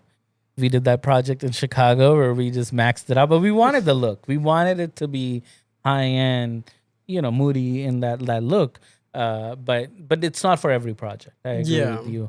And that's what I'm saying. Like, most time, I'm like, let's go to T2 or whatever, and then get that cleaner image, because that's what most companies want. They don't want something crazy. Yeah. They're just trying to tell their story, get the results that they want. They don't want it to look artsy. Obviously we like to get there. Doesn't mean the client wants to. And our job is to find the perfect balance where they get a beautiful video, but at the same time it works. It's not the other way around. If it doesn't work, then it doesn't matter how beautiful it was. Yeah, and it depends on the project. Like I said, the gear depends. I mean, like I said, I like the Athenas because when I'm doing like short films or stuff like that, it's easier to move around, quickly get shots. Like I'm more in the mindset of like, okay, I need to get these shots, and I only have 10 hours. Yeah, and we need to get through like 20 pages. And I think it's also, like I said, trend where industry things change. Something becomes an industry standard, and then it doesn't. Like I remember 5 years ago, I was renting ingenue lenses a lot. It was the thing. Yeah. Like, let's get some Fujinons, let's get some ingenue lenses or whatever. And I was like, okay, I'll rent whatever. Right. Like again, my job is to fulfill the project as needed. Right. I'm not like why would I care like what they want to rent? But not like last 3 years, I haven't heard anyone want to call me and say we want Anjanu. They've been all like we want RELFs or whatever, right? With the signature primes. I know sometimes they want ultra primes if it's like a regular mini. But what I'm saying is it's changed now. Like I said, I haven't used anything Anjanu I think last 3 years.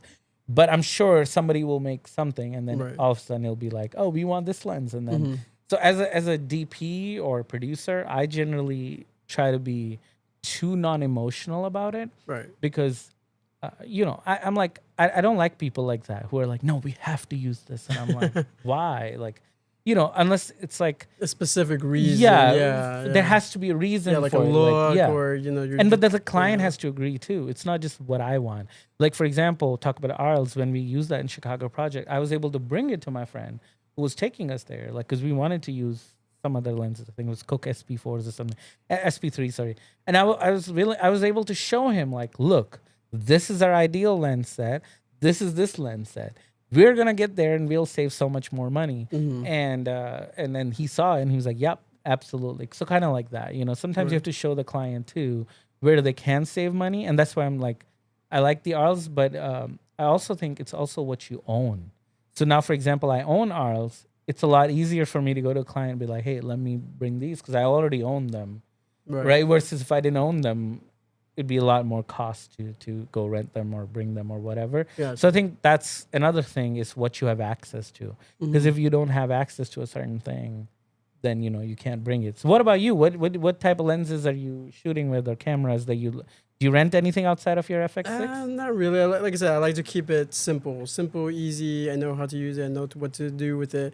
I have a 24-70 Sigma lens. I have a 70-200 Sony G Master, which is perfect, and like a 14 mil G Master, and a few other like little primes and stuff like that. I don't get too crazy, too complicated because I do a lot of event work, so I just need it. I just need events. It's Sony. I'm not putting no art. Yeah, any cine lens unless they're absolutely. But it's very rare that they would want an event to be cinematic. They want clean footage. Autofocus is perfect. Yeah, you don't want those. Yeah, so keep it simple, keep it easy. Like I said, if you know what you're doing, like when I get into more artistic stuff, then I'll get the Athenas and you put the follow focus. I have a first AC. They'll track. They'll do that. Yeah. We take retakes, all that stuff. So it just depends. And it's like for event works and stuff like that, I keep it, like you said, clinical. I keep it straight to the point. Which I do want to clarify. I said earlier, I was like, I don't have a first AC. Well, it's one of us who acts as a first AC. We don't bring a dedicated AC. So when you're a small team, everyone does 3-4 roles. I didn't want it to look like, we're not pulling focus. We're pulling focus, obviously. Those lenses are in focus. Like... No, nobody's like... I mean, so I did want to clarify that, Gotcha. But no, so what do you think about the your opinion? I know I gave my opinion on the Athenas. What you think? Yeah, no, I think they're great. Like, they're just portable. You have a full set. Like, you can easily move things. And they rent cheap too, right? Yeah, they rent cheap. I mean, you can just buy them. Honestly, I think it's like $6K. Exactly, they're a lot cheaper, and it's like 7-8 lens, right? Something like that. It's you lose money by not buying it. Yeah, exactly. Basically. Yeah, for those, because once you pay, like same thing with me. Like I was like, I bought the set for I think $10,000 or something like that, 5 lens set, and I was like, by the time I add enough time I use it, it makes no sense because like I said, but it only with lenses like this. Anything over this, I probably don't ever recommend buying them because again, lenses get lenses aren't if you need something different for a project or whatever, you're not always going to be able to use them, right? But lens, these new lenses are so much more. Yeah, and they keep their value. Like it's like if you don't need it in a year or two, it's like like you made so much money on the projects anyways. That's like the difference that you sold it for where you bought it. It's like negligible. Exactly, it's not even there. But especially for cheaper lenses like that. Yeah. Right? So I'm curious about this feature film that you're trying to do. So like. What do you know the product? Like, do you know like what you want to shoot on or what's? Oh yeah, that is the thing. Usually it's weird. It's the opposite, right?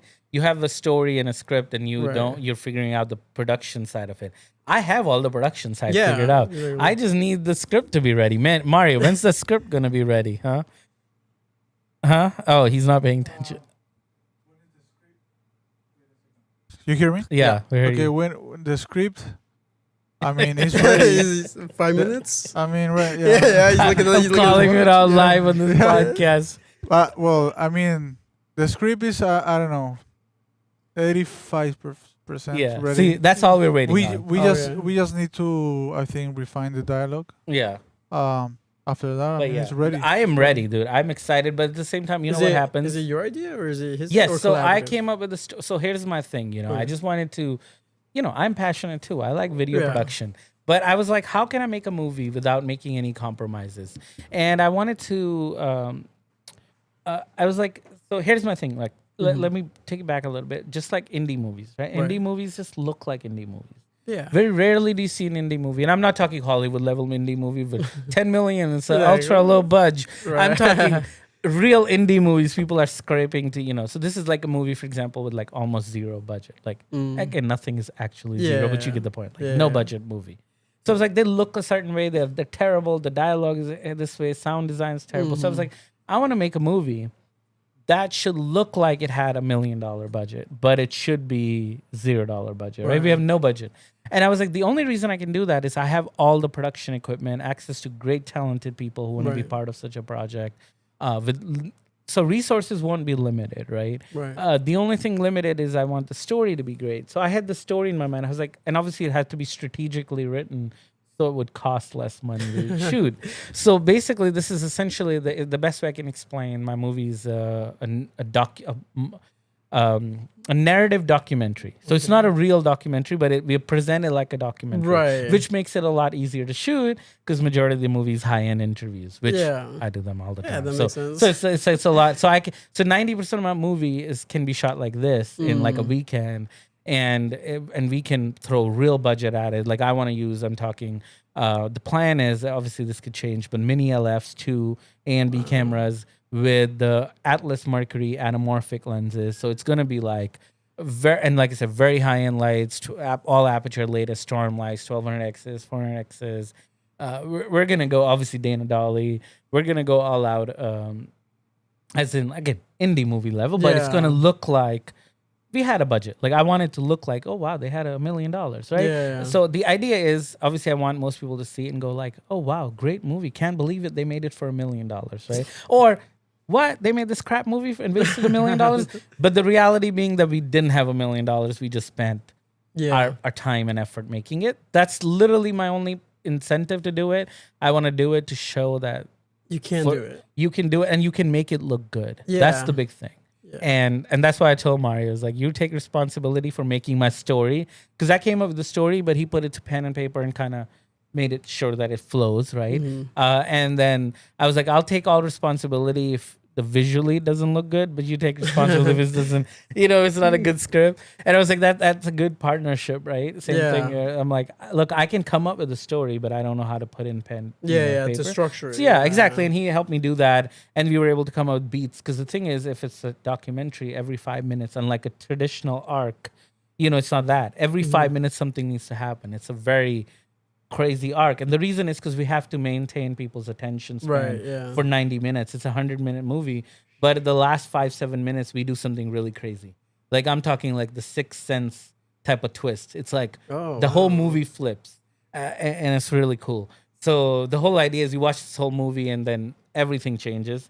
Just the last 5 minutes. But if people don't get there, then they don't see the twist, right? Yeah, that's the hard part. So exactly. So we wanted to make the movie interesting. So we're trying to basically make sure every 5 minutes, 10 minutes at max, there is some kind of craziness happening, right? Yeah. So that your attention span is made, and then so you make it to the 90-minute mark, 95-minute mark, and then you see our crazy twist, and then we'll have you on the seat, right? That's at least the plan. Interesting. What inspired you? Like, do you get nothing? It was just, to be honest, I love watching documentaries. Obviously, I love making documentaries. I should say that. I usually say corporate commercial. I don't know why combine documentaries in that. I love making documentaries too, especially corporate documentaries. Those are amazing. Yeah. So anyway, that's just my passion. I love making documentaries. I love telling stories.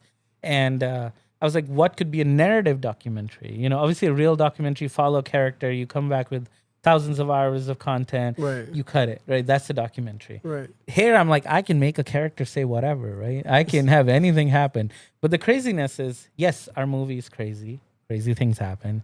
But if you watch some real documentaries, like watch Tiger King, crazy things happen in real documentaries. So I don't want people to go, this is over the top. It's not meant to be a critically acclaimed movie. Yeah. It's meant to be entertainment. I want people to watch it and just be wholly entertained. Yeah, as a story. Exactly. Yeah. And to do that from a documentary is hard.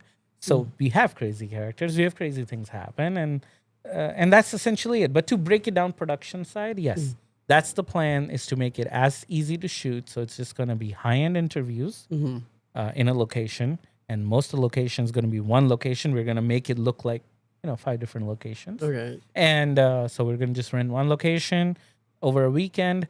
90% of the movie is going to be shot because it's just interviews, but it's not real interviews. They're reading dialogue. So a good actor should be able to do that pretty fast. And then the rest of that is found footage, because the movie is like a murder thriller, right? What would you describe it as, Mario, again? Like a murder mystery investigation, right? So investigation that's thriller. basically it. So that was, the footage is from decades ago, right? 30 years. So it's just potato found footage. That'll be easy to shoot. We can shoot that on a stuff, FX3. I'm not planning to use the REs for that. Yeah. And we'll put the filters on it. I may even get, I don't know yet, a real VHS camera just to make it legit. Instead of throwing a filter on FX3, might as well just shoot it. Yeah, get The way creative it's with meant it. to be. It's fun. Because it's going to be like home videos or CCTV footage, but from like 90s, or 80s or whatever this time frame is. But you know what I mean? Like very old. Yeah. So 30, 40 years ago. So it's ain't going to be like some spectacular thing is what I'm saying. So but that we'll do after, and we can fill in, because the idea is to see what we need and we go shoot that, right? But it doesn't need the same actors, because again, they don't look the same, right? The ones who are doing the interviews aren't gonna be in that. So interesting. What do you know, like your actors or your? No, we're too early for that. early, Like I said, we need to currently get our script 100%. Then we will get to that stage, and I would love to partner with people like Fernando and other people that I know in my network that love to do that. I think it's going to be an incredible project within some parameters. Like, let's be real, we're upfront that, hey, we want this to look like $1 million, so we don't have $1 million, so we're gonna constrain ourselves to high-end interviews over a weekend, but then go all out with equipment and skill and lighting, and to make it look like, I want it to be like, you watch something, and I hate throwing that word out there, but like something you'd watch on Netflix. Like, it should just belong, Yeah. Now, hopefully we can get the story and acting, all that to that same level. I'll try. I can't guarantee that. But we're going to give it our 100%. But the production quality, I don't want any compromise on that. So that's at least the approach, if that makes sense. Have you shot a feature before? Or? Yeah. I did that, like I said, with Mario. Oh, that was a feature? And that's just an example, I'm just saying. Yeah, because I heard it. It was like they shot some stuff before. Yeah, so they had, so I shot like portion of the movie, if that makes sense. So they had a portion, and then we came in and we filmed the portion over a night. So I'm saying that was half a feature, basically. I felt like a half, maybe it wasn't half. He knows. How many pages was it? It was around 15 pages. Yeah, in one night. One night. Yeah, so I came in, I shot that for the, but no, I've done movies all the time. Like I said, I do shorts, movies all the time. But again, it's not as frequencies I do corporate projects. Those I'm doing like every other day versus the other thing, obviously it's like once in a while. Interesting. Yeah. So, but like I said, I'm not worried about the shooting part. Like I said, that's easy to me, at least. I'm more looking for the other help that I need, which is like casting. I'll need help with location scouting and permits, crews. Yeah, well, I got permits. Crews, We do permits enough. Okay. So crews and permits, I got it. But yeah, I'm talking more like the narrative side that we don't handle that much. I mean, even casting, I do enough sometimes for commercials. So, but the stuff I don't do, especially, is like that, like working. I don't know, working on a tight schedule to shoot a movie over 2 days. It's rare, but I do it. Obviously, I did with Mario. But yeah, that's gonna be where I need help. And like I said, I have people like Fernando that I know that are in my network where I'm gonna be able to partner with them that do this all the time. Yeah. And be like, hey, so how do we make this right? Present it to them, work with them, help me find source actors, help me source location, all the stuff that we'll need beforehand we go to shoot. But I think it'll be easy, because if I can get A-roll done, we can get a cut done. And once we get a cut done, we know where we need inserts or whatever, and we can go film inserts. I don't think I'm going to need a whole crew for that. Right, yeah. So we'll do inserts after. The goal was to get a storyline in, because the whole point is to make it engaging. Right. So we're gonna basically go, oh, is this engaging enough? No, let's cut this, or let's do that, because we're gonna overshoot the interviews, right? Right. And then we're gonna cut that down, and then I think then we can go and get inserts. So like I said, it'll be a longer process to finish it, but shooting it should be just a weekend. And what's your like end goal? Like what are your goals? Well, the goal is just to make a movie, like I said, that looks amazing. That's Yeah. it. Visually, I'm saying that's a different than yeah, good movie. But like film festivals or like I don't know. what do you think? That's too far. Obviously, ideally, we'd like to sell it to a streaming service, but I don't want to care. I don't want. That's why I tell people I like to underpromise and overdeliver. The goal is we're gonna make something awesome. There you go. That's it. And we're gonna make it better than most indie movies you're part of. That's it. Like that's where I'm gonna cut it at.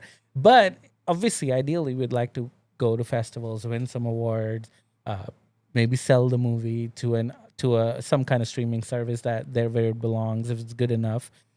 Like I said, but I don't want to sound too overconfident because the whole thing is, let's be real. Yes, I haven't come up with a story for a feature, then shot it, then sold it for millions of dollars. Right? That's not my thing. But I sell videos for hundreds of thousands all the time. So I don't see why this would be harder, especially if we make something awesome. Because we're not going there to raise funds. I don't need funds, right? I don't need to go. That's harder, I think. Where you go and say, hey, I have this concept. Can you give me? And then they're like, you've never done this, Right. Especially at that scale. So I want to have a finished product, if that makes sense. Then we will see how good it is, and we can approach it that way. Ideally, like I said, in the best world, if it looks amazing, we approach streaming services and try to sell it there. If let's say it looks, okay. Again, I doubt, but you never know. Like I said, I want to be humble.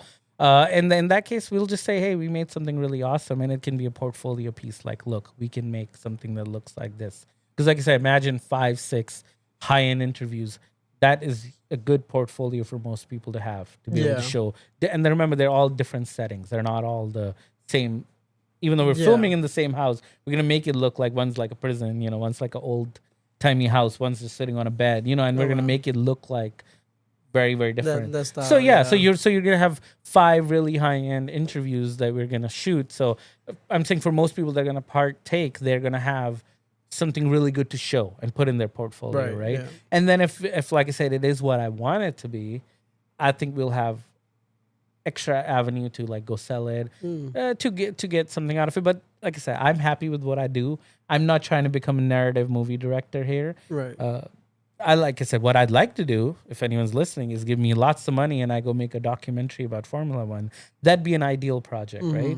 So that's kind of where I want to go. This project is just a one-off, I would say. Like, to just showcase that, hey, we can do this. A lot of people then go, oh, commercial people, they can't really make movies. It's like, no, we can. I choose not to. Yeah. So this idea is to just go make something really awesome within limited constraints, obviously. Of course. And then just have something, and then I think go pursue stuff I like anyway, which is, like I said, high-end documentaries, high-end corporate, high-end commercial. Yeah. Because I'm happy where I am, So I have awesome clients. But it's good to like flex your creativity. Yeah. 'Cause Exactly. like I said, you could choose how the interviews look like. And that's the fun part. It's like okay, you like get creative. Like it's unlimited. It's limitless what you can do, and it's fun. It's like that's the whole point. I mean, it's like making something beautiful, making an image like just stand out. It's like and showing people, hey, I can do this. It's like it's like it. Would you do that with the regular interview? No, because it's like it's just. I mean, some projects, like I said, that's why we really enjoyed, and we talk about that Chicago project a lot because we got to be creative. But no, most times it's rare. It's very rare that I'm saying a client will go, no, make it moody, make it cinematic, go T1.4 and go all crazy at it. But normally, they want sharp, clear content because we're trying to tell a company story. So you're right. It's going to be incredible to be able to flex that creative muscle and show what we can do, right? Or to be real, I do some documentaries where we do get to do some creative stuff. But either way, just something too high end. But to be real, I haven't gotten a project where I've been asked to do anamorphic because most commercial corporate stuff is not anamorphic. Most, I'm not saying all. So, Do you like the look of anamorphic lenses? Yeah, absolutely. For the right project. I mean, maybe a commercial, I wouldn't ever use it on a corporate. I know people who have, but I'm just like, it's not the medium because, funny enough, we get paid so much money to now make content with iPhones because people don't want it to look that cinematic. No, they want to tell a good story, which is why we still get hired. Yeah. Again, the camera is not the factor. I'm just saying. Yeah. So, I don't think people care. Like, Atlas Mercury's on a mini LF. That's not really the desired look. I'm saying for most corporate projects, I don't want to say because I'm sure somebody watching is like, oh, I did this project. So there's always random projects here and there where you do it. But I'm saying it's not a common request that I get. Usually, agencies want spherical lenses. And like I said, generally, if they have the budget, I go for the ARRI lenses or Cook lenses. And if not, like I said, we'll bring our Sony lenses or we'll rent something. Like I said, I've rented Athena's. Now I have Arles to offer them. And that's kind of where we limit ourselves to. Like I said, it's very rare nowadays to deviate from that. And I'm talking the last 2 years just because it's kind of become the standard. I feel a change coming. I feel the industry is going to shift in the next year. But right now, it's not. Right now, I haven't heard any emails come through where they're like, oh, yeah, we want this or that, because then I'll be like, okay, it's shifting, it's changing. And I'll just go with the trend, So that's what I'm saying. It'll be a cool project to do all this creative anamorphic stuff. Yeah, that you never get the chance to, Yeah, and if somebody called me for commercial and they said we want to do anamorphic, I would absolutely do it. I mean, that's not an issue. It's just I'm saying nobody's asking for it. Yeah. So if they are, at least the price range I am in.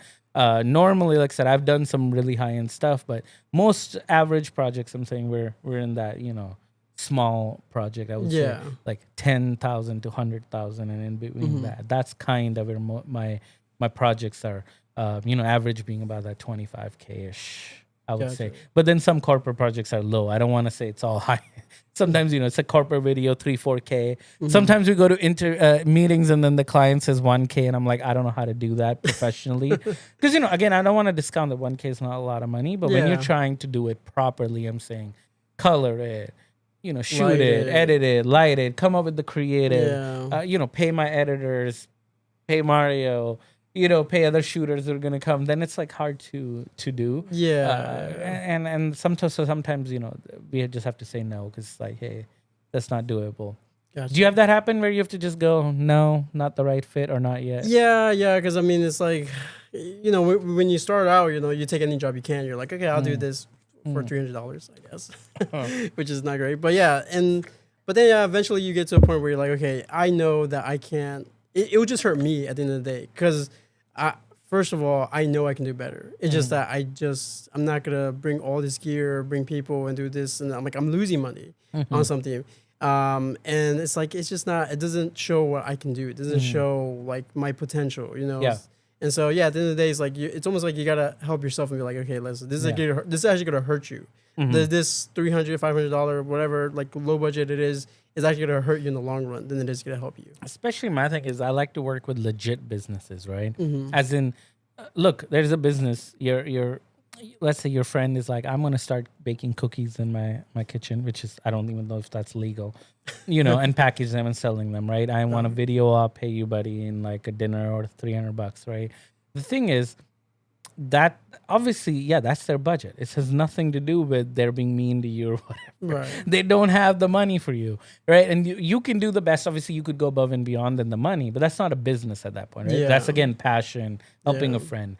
But when you're doing this as a company, look, like so many people depend on me. Like, to be real, I don't want to get discount. We're not that big company. It's just me and a bunch of contractors. But there's a lot of people that kind of depend on me for work or whatever.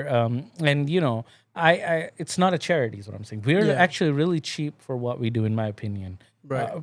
Like I said, but I'm not cheap, as in like we don't do video for 500 because that's impossible in a place like Central Florida. And a lot of time we're flying. It won't even buy that plane ticket to go to the location than to shoot. But compared to the agencies they're comparing us to against, we're like a fraction of a price. Yeah. And that's what I'm saying. It's the client you're looking at. So if you go to the mom and pop shop and I tell them $5K for a video, which is lower side for me, and they go, whoa, that's a lot of money. No, I'll just call somebody else or whatever, right? That's one approach. Then we're too expensive. But then you go to an agency who's going to charge $100K to the client to do a conference coverage, and they call me and say $15K, can you do the conference coverage, right? They pull 85, and I'm not kidding. That's the kind of numbers a lot of agencies can pull. And then they'll pay me $15K and they'll put 85 in their pocket. And that happens a lot, right? In that case, I'm the cheap guy. They're hiring me because we can do a good job in that $15K, right? Where the client won't go, that we paid you $100K and why does this look like BS? So that makes sense. But they're not looking for the most cinematic thing.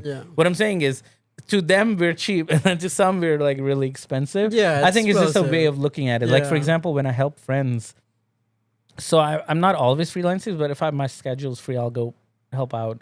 And then, but what I charge for my day rate, I generally bring my van. It's like you can't rent this stuff. You know what I mean? Like, go rent some Sheps mics, a couple FX6s, and a couple of FX3s, and a 1200X, a couple of 400Xs. You calculate the cost of, and that's the basic stuff. That's not counting the stands, grip. Generally Right. you're pulling from the van. Right. You account for that.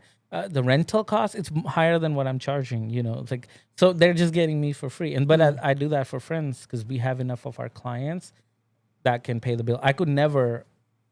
This would never happen, which is why Right. it's a rarity to have people like that in your network, because it's just not financially feasible. The only way I can make this financially work is I have clients that pay big numbers, and Right. then you can then offset that between all of them, right? Right. All this equipment, and it's always something new, right? There's always something coming. Like I was showing Mario, a new camera showed up literally yesterday. I haven't even recorded with it yet. So it's like always something new happening, and we have to have it because our clients are expecting us to have the latest technology, right? Yeah. But the reason we can afford it is it gets split. So it only costs a client a fraction of the money Right. because Right. it's divided in the hundreds of clients I'm Yeah. working with. And that's what I'm saying. So, and that helps my friends or other people that I'm freelancing with. Why not? I don't mind it. I already have that in my van. It's more work for me to go, take this out, Right. than to just show up. Obviously, there's a reason. Obviously, if they hire me to do lighting and now we start pulling all the camera equipment, then it's like, come on, like, Yeah. but Within if it's reason. if it's a Yeah. friend, I wouldn't, maybe not that much. But you know what I mean? Like Yeah. there's a thing about navigating that, but I don't mind that because again, I wish and to be real, I have friends who help me out all the time. I've had friends where like I know what your rate is. Hey, can you really? I need you to come just operate a camera for me. You don't need to bring anything. Can you work for this rate? And I know it's a lower rate than they take. And I was like, it's okay if you say no. And then they'll say yes because they know I'll do the same thing for them, right? I'll show up with all this crap when they need me. And I think that's then coming back full circle to where we began. It's the power of networking, man. It's like Yeah. helping each other out. As long as you do it in a genuine way, I think it comes back. At least my experience. If you work with nice people, Oh yeah. it's always reciprocated, and that's how you grow. Is the whole point I started this was I want people to have real conversations from people who make real money, going out and doing this, and just see a perspective because there's so many different ways Yeah. to go about this. You don't have to do what I do. Yeah. 'Cause if you don't have hundreds of clients who can pay you enough to split all these costs, then this is not the right way of doing it, right? Yeah. And that's why it's like, hey, here's 20 other approaches on how to do this. Yeah, yeah. And I mean, I've listened to the podcast, and there's, one guy that he just used the DJI Osmo. Like, Yeah. that's how he makes his money. Yeah, Justin probably hates me for that because I made it seem like that's the only camera he owns. But he owns obviously more cameras than that. But he does do a lot of work with the Pocket 3. And funny enough, I want to shout him out. I was totally against small cameras, right? I was last time I used my GoPros. I need to sell them because they're so old. Was like 4 years ago, 5 years ago. Take that back. Before this year, let me say. Okay. Because we have been using a lot of small. So I want to say before I talked to like Justin, I was like, no, these small cameras are not good enough or whatever. Like they don't keep up. Like the other cameras have come up, but no. Dude, like I was just not playing with the latest small cameras. So we own like Osmo 360 from DJI now, two Action 5 Pros, 2 Osmo Pocket 3s. So I've like compiled a good list of small cameras and they are being wonderful. So projects where we just need like a bunch of angles, sports stuff, wherever, fast action based stuff. Right. Where, yes, could we mount an FX3, but we don't have 5 FX3s. You know what I mean? Like we have 2. So to be able to get 10 different angles or whatever, we can now throw all these cameras at the same Right. time. We did a project with a car company months ago where it was so amazing to use these cameras. So what I'm saying is, yes, to say I've turned around on that, as in like I love these small cameras. I think they're wonderful, right tools. Now, I don't personally think I would exclusively show up with a Pocket 3 for a client, but I think it makes for an incredible. We did a shot. Do you remember that day, Mario? You and I went and we did like a vortex shot. Now, yes, we had a gimbal. We had an FX3 on it. Could we have, yes, done the vortex shot in the FX3, but our arms hurt, after that. And so we did all the B-roll with the FX3s, but then we were like, hey, let's do some creative stuff now. We're just here. Yeah. So I brought a Pocket 3 just because now I have one. I just throw it. Doesn't take space. And we literally did like a vortex shot because it's also gimbal, right? With that. And it was so cool. And when we looked at it, it was like, this is not bad, at all. And this will cut in perfectly within this footage because cameras nowadays are good enough. What do you think? Right? No, it was. I mean, so easy to use. Yeah. I mean, you can do shots that you normally. I mean, you need more money, more people, and it's just so easy. And it was. Yeah, it turned out great. Did you already use that footage or not yet? Not yet. We haven't gotten there. But that's the part I'm talking about. We have whole car rigging stuff right there. I can put an FX6 on a car if we wanted to, if there's budget. But for this client, for example, they had a budget, but it wasn't, huge. Right. So how do we get them good shots? Pocket 3s with those the Hydra Alien Minis. And you put those. You put some action cameras. We got great footage, incredible footage, and we were able to get that fast because remember we only had access to the track for a couple hours or whatever, something like that each track. So it's not even like. And again, low budget stuff. It's not even like I was like, oh, I'll go above and beyond. The amount of people we would take to grip a car rig and then to be able to change it, we wouldn't have gotten that many shots. Sure, it would have looked better, but at the end of the day, it cuts well because our FPV drone pilot's putting an Action 5 on it anyway. No. You see what I'm saying? It all actually cuts well. And like I said, so I've turned around as in like, again, I don't think I could only make all my living with Pocket 3s, but I am not afraid to cut, an Action 5 Pro or an Osmo 360 shot or a Pocket 3 shot in a footage now. Yeah. Because, and like I said, I own a collection of them now. So that happened this year. And I think they're good stuff to have, again, because it fits in certain levels of shoot or certain types of shots. I think especially, like I said, if the client's budget is low, it's just a couple of one or two of us, not a whole crew. Right. And we want to do cool. Our arms are going to get tired. We can't do 12 hours of gimbal holding. So here's where it's like, hey, we'll mix and match. We'll get some extra shots. And then the client's getting more because they don't care. They just want the shots, Yeah. And that's the realistic part of this business. Like I can come here and tell you like, we light everything perfect. We do this, we do that. Yes, we do some of that, but we do some of it. It's like run and gun. Yeah, you got to be adaptable. You got to be flexible. And the end day, trust me, if you'd gone to my client, somebody listening would be like, and that's why I'm like, that's the bad business approach. For something like, okay, sure, I need to find this client. I'll take the same money, but I will, give you a full FX3 vortex shot or whatever. I'm just saying. People think that way, and it's like, you think you'll get that client? No, because the reason we had the client has nothing to do with equipment. It's because we built years and years and years of relationship by doing jobs and jobs and jobs. Right. That's how you'll get the job. And then when you get there, yes, please use whatever equipment you want. But I want, if any of us are helping anyone in any ways, just get there. Right. And that is just building relationships and being nice and doing a great job. I don't know if just killing your arms is the way to get there. It's a bunch of stuff I'm saying to get there, right? Yeah. And that's interesting. Like what we do is like, some people do different stuff like cars, like, there's different equipment for that. Like, if you're doing like food stuff, it's so weird. Like there's like macro lenses. Like, do you use macro lenses? Okay. Yeah. And like, I wish Sony would make one. I don't have a like a GM macro lens that's good. I used to love my Canon 100mm. I used that so much for product stuff. The L lens. But anyway, I had both the RF version and the EF version of it, so it was really good. Yeah, it's interesting to see what people use. It's like I'm like, would I use? Because I've done makeup stuff. Like where it's just you're just taking photos of lipsticks or I don't know. See, that's what I say. I've done it, but I don't know what each product is called. I was just moving them one by one, right? And you do some videos, some photos of each product. So we'll do that, for obviously. So you need a good macro lens to be able to do that. Yeah. Cool. So where do you see your career going? Or do you plan to come back after a year from Brazil? Yeah. Are you sure about that? What if you love it?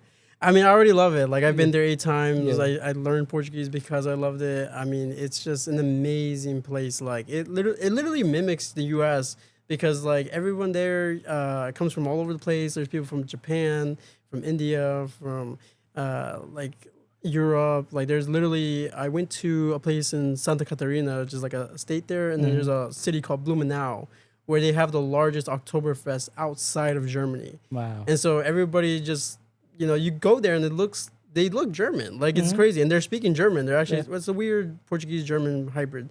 But it's interesting. So like, there's just so many like different like cultures there. You go up to the north because of the African slave trade. Like there's so many, like there's an African culture there that's so different from the South, where all the Italians and Germans go. So I'm a big history guy. I love history, and so when I went to Brazil, I went during COVID, so I was like, oh, let me just go here. So it's a second COVID thing, so like this was the first. I was like, oh, I'm actually gonna be in a safer place, in a way. And then as soon as I got there, I learned so much, and I was like, oh wow, there's such a rich history. So for me personally, it's more like it's like taking time off and like like just meeting new people, because that's the whole point again about what we do, is like just meet other people. Like at the end of the day, you want to be creative.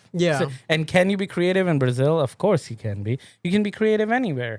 And I think also the advantage you have, and again, I don't like to say saturated, because I think there's enough work in US for everyone, but a market like Brazil is so huge, and it's gonna keep growing. It's growing way more exponentially compared to, I'm saying, the US. So the work there is gonna grow much, much faster than I'm saying that will grow here, right? Same thing I tell people in other countries like India and China. It's just the brands there, the homegrown brands, are just exploding. We don't have that. Even look at our industry. I'm saying we don't have that.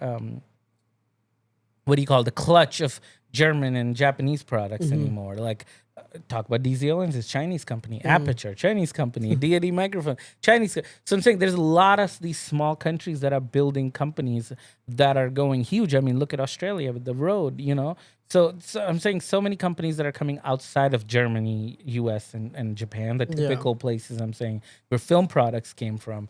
So all these economic, and these are just in our industry. There's so many other companies I'm saying growing out of these countries. So the economy of, I'm saying all these other countries is growing like exponentially, if that's the right way to even say it, but it's growing tremendously, right? So at the end of the day, I'm saying if you're just looking for opportunities, I think, and if you're interested in world travel, I think that there may be places to go for a lot of people. I'm happy in the US. I'm not leaving. But I'm just saying, I'm excited for you. And I mean, we're in a market it's not even that big. Like Orlando, West Palm Beach. I think Miami's the biggest one. Tampa. But like, it's not like compared to like LA or New York City. Like those are obviously much, and that's bigger. What I'm saying. It's not even a huge market, and there's so much work. Like so much work. It's crazy. And that's what I'm saying. Like that's why I'm like, I'm not a fan of when somebody's like, I'm in a small market. I'm like, no, there's work. You just have to go find it. Or they don't know how to find you. And that's the connection piece. But there is so much work. I hear every day somebody's like, oh, yeah, we were looking for a videographer, or looking for somebody to help us with our headshots or whatever. And they just don't know where to find it, or where to find somebody trustworthy. That's the other thing. They may know someone, but they're like, they're not the quality that we're looking for. They're looking for a certain level of quality or whatever, or a certain level of budget or whatever, right? And then that's where we come in. So before we go, I know our time is wrapping up. What do you like more, photo or video?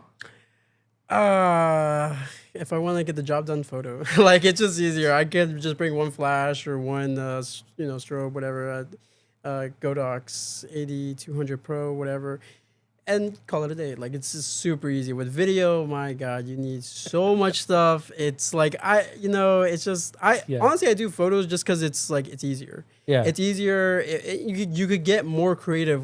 You could do everything by yourself. You could do so much crazy stuff. Like, everything's super cheap. Like, if you want a strobe or a flash, it's like $200, right? And the aperture is like, $1,000, whatever. Yeah, it's still pretty cheap compared to like, back in the day.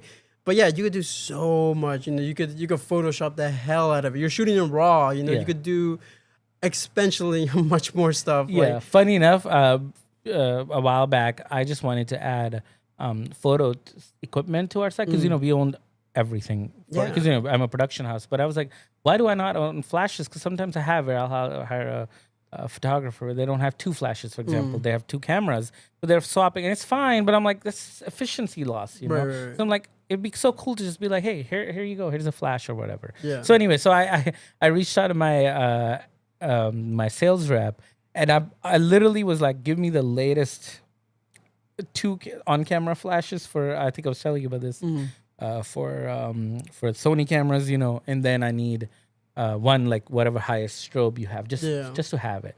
And I'm telling you, I bought that. I literally was like, give me the best that they have right now. And it was so much, all combined, entire photography stuff was cheaper than like typical aperture light that I buy. And I'm like, what the? And everyone's like, I talked to these photographers, like, no, I would like to know that latest strobe, and it's so expensive. And I'm like, dude, you don't want to then see the video side. Because I ordered, like I said, 3 400Xs, but then you need a Fresnel for each. Then you need this. And that's what another thing I hate now. Every light has its own Fresnel. You cannot just buy universal things anymore. Really? Every light has its own spot. If you want it to be efficient, you know, the properly designed, then you need its own spotlight mount. Then you need this, that. Like, it becomes so expensive. And that's just one light, right? Now you need a truck like mine needs 30 fixtures. And then, you know, it's constantly upgrading. Then owning a production company, it's like, oh, we need new bodies. We need new sound. We need this. Right. Yeah, it gets hard to keep up even for somebody like me who's obsessed with and it's going everything. fast. Yeah, it just is picking up. Like your photos is like you kind of done, reach the limit. There's like you can't get anything unless you get like a gold lens that's, you know, whatever encrusted with diamonds. Like you kind of exactly. It just comes down to skill, right? Like being able to capture the moment, be in the moment, get whatever the best is from, especially event photography where you can't recreate the moment. Or like if it's your style, if you want to get like a Leica or Hasselblad or Fuji look, you know, it's like, hey, that's all like just purely aesthetics and style. You're like, oh, I want that Leica look, and but that's just because. But I don't think most corporate. Now, yes, it does matter. I think when you're doing personal stuff, but I think most clients don't care. Like I usually, that's so funny. Like with video right now, we're in the Sony ecosystem, so I ask for other video people who know how to operate Sony cameras. Right. But outside that, like if I switch, I wouldn't care. But photo, I've never cared. I'm like, I don't care. What do you system? I usually ask, but because I'm not editing them. If I was, that's different. So I generally ask, like, you're Canon, Sony, whatever. But outside that, I wouldn't care. Like when I hired you as a photographer, why would I care? You're in Fuji, Leica, Hasselblad. As long as the photo, and I'm pretty sure most clients don't care. Tell me in the comments if you guys have experienced it differently. I think most clients want. I'm talking event again. Stuff I do, headshots, editorial. Events, right? Kind of limited to what businesses want. Right.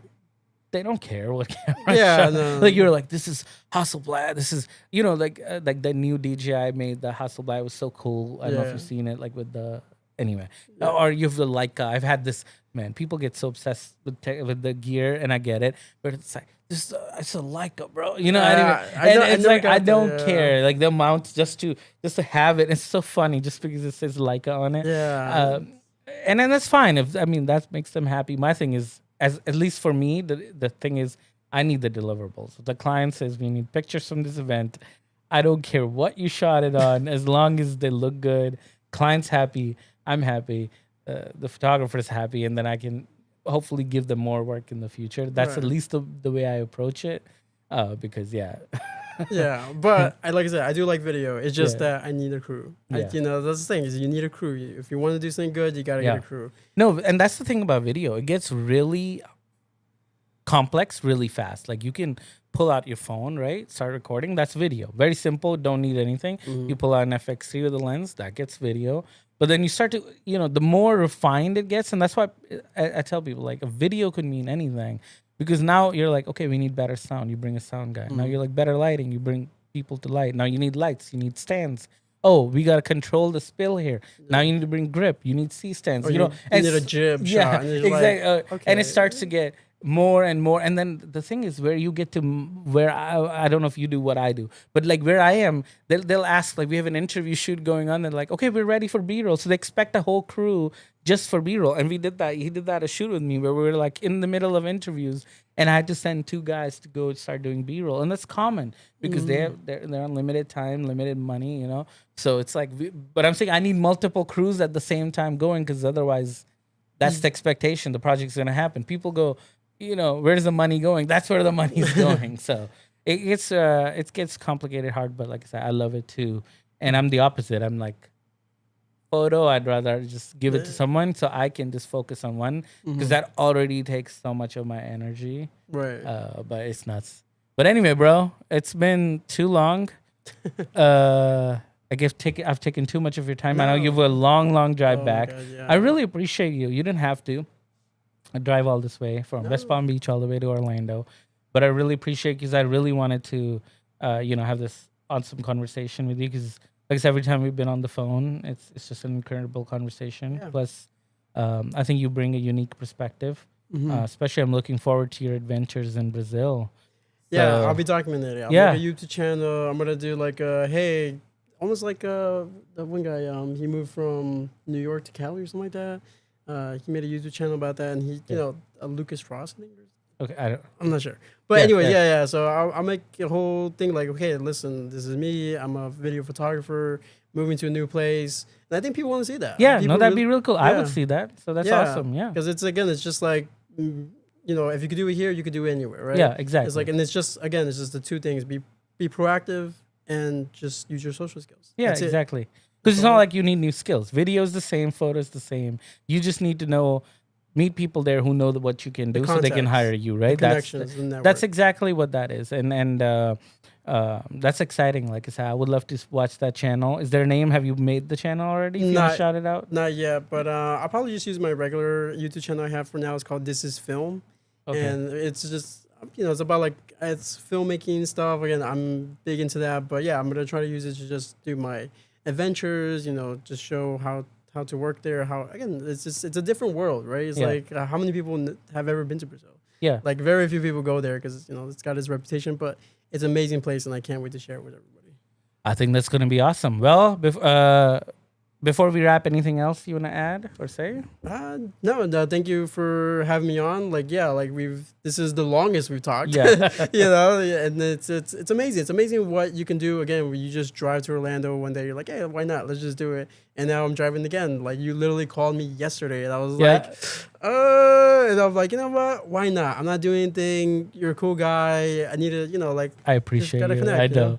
This podcast is filmed like that. I just randomly tell people, hey, you have time. It's hard to manage. You would, at least of all people, that's something like people here understand because it's like, I run a production company and then our schedule is everything. So it's like, you have nothing tomorrow and then next you get a call. It's like, hey, you need to shoot tomorrow. So it's like, you never know. So it's hard to plan things in advance. So that's why I was like, I hope you're free, but I've got some time and I really want to do this this season. So I really appreciate you. Like I said, this was an incredible conversation. And plus, I'm looking forward to our project together before you head to Brazil that we're going to get to do together. And shout out to, again, Mario for helping us produce this episode, like always. Oh, thank you, guys. Thank you so much. And shout out to Eric. Yes, thank you for coming here. And we weren't able to put him. But hey, next season 3, we got to get his partner here because he'll be all alone. So we can come have him say all the mean things, like how you left him here while you're chilling and having fun in Brazil, I've heard a lot of good things about Brazil too. So, but anyway, all right. Thank you again. Appreciate it, man. All right. Until next time, and another episode of Studio B Sessions with me, Bindra. Thank you for watching or listening.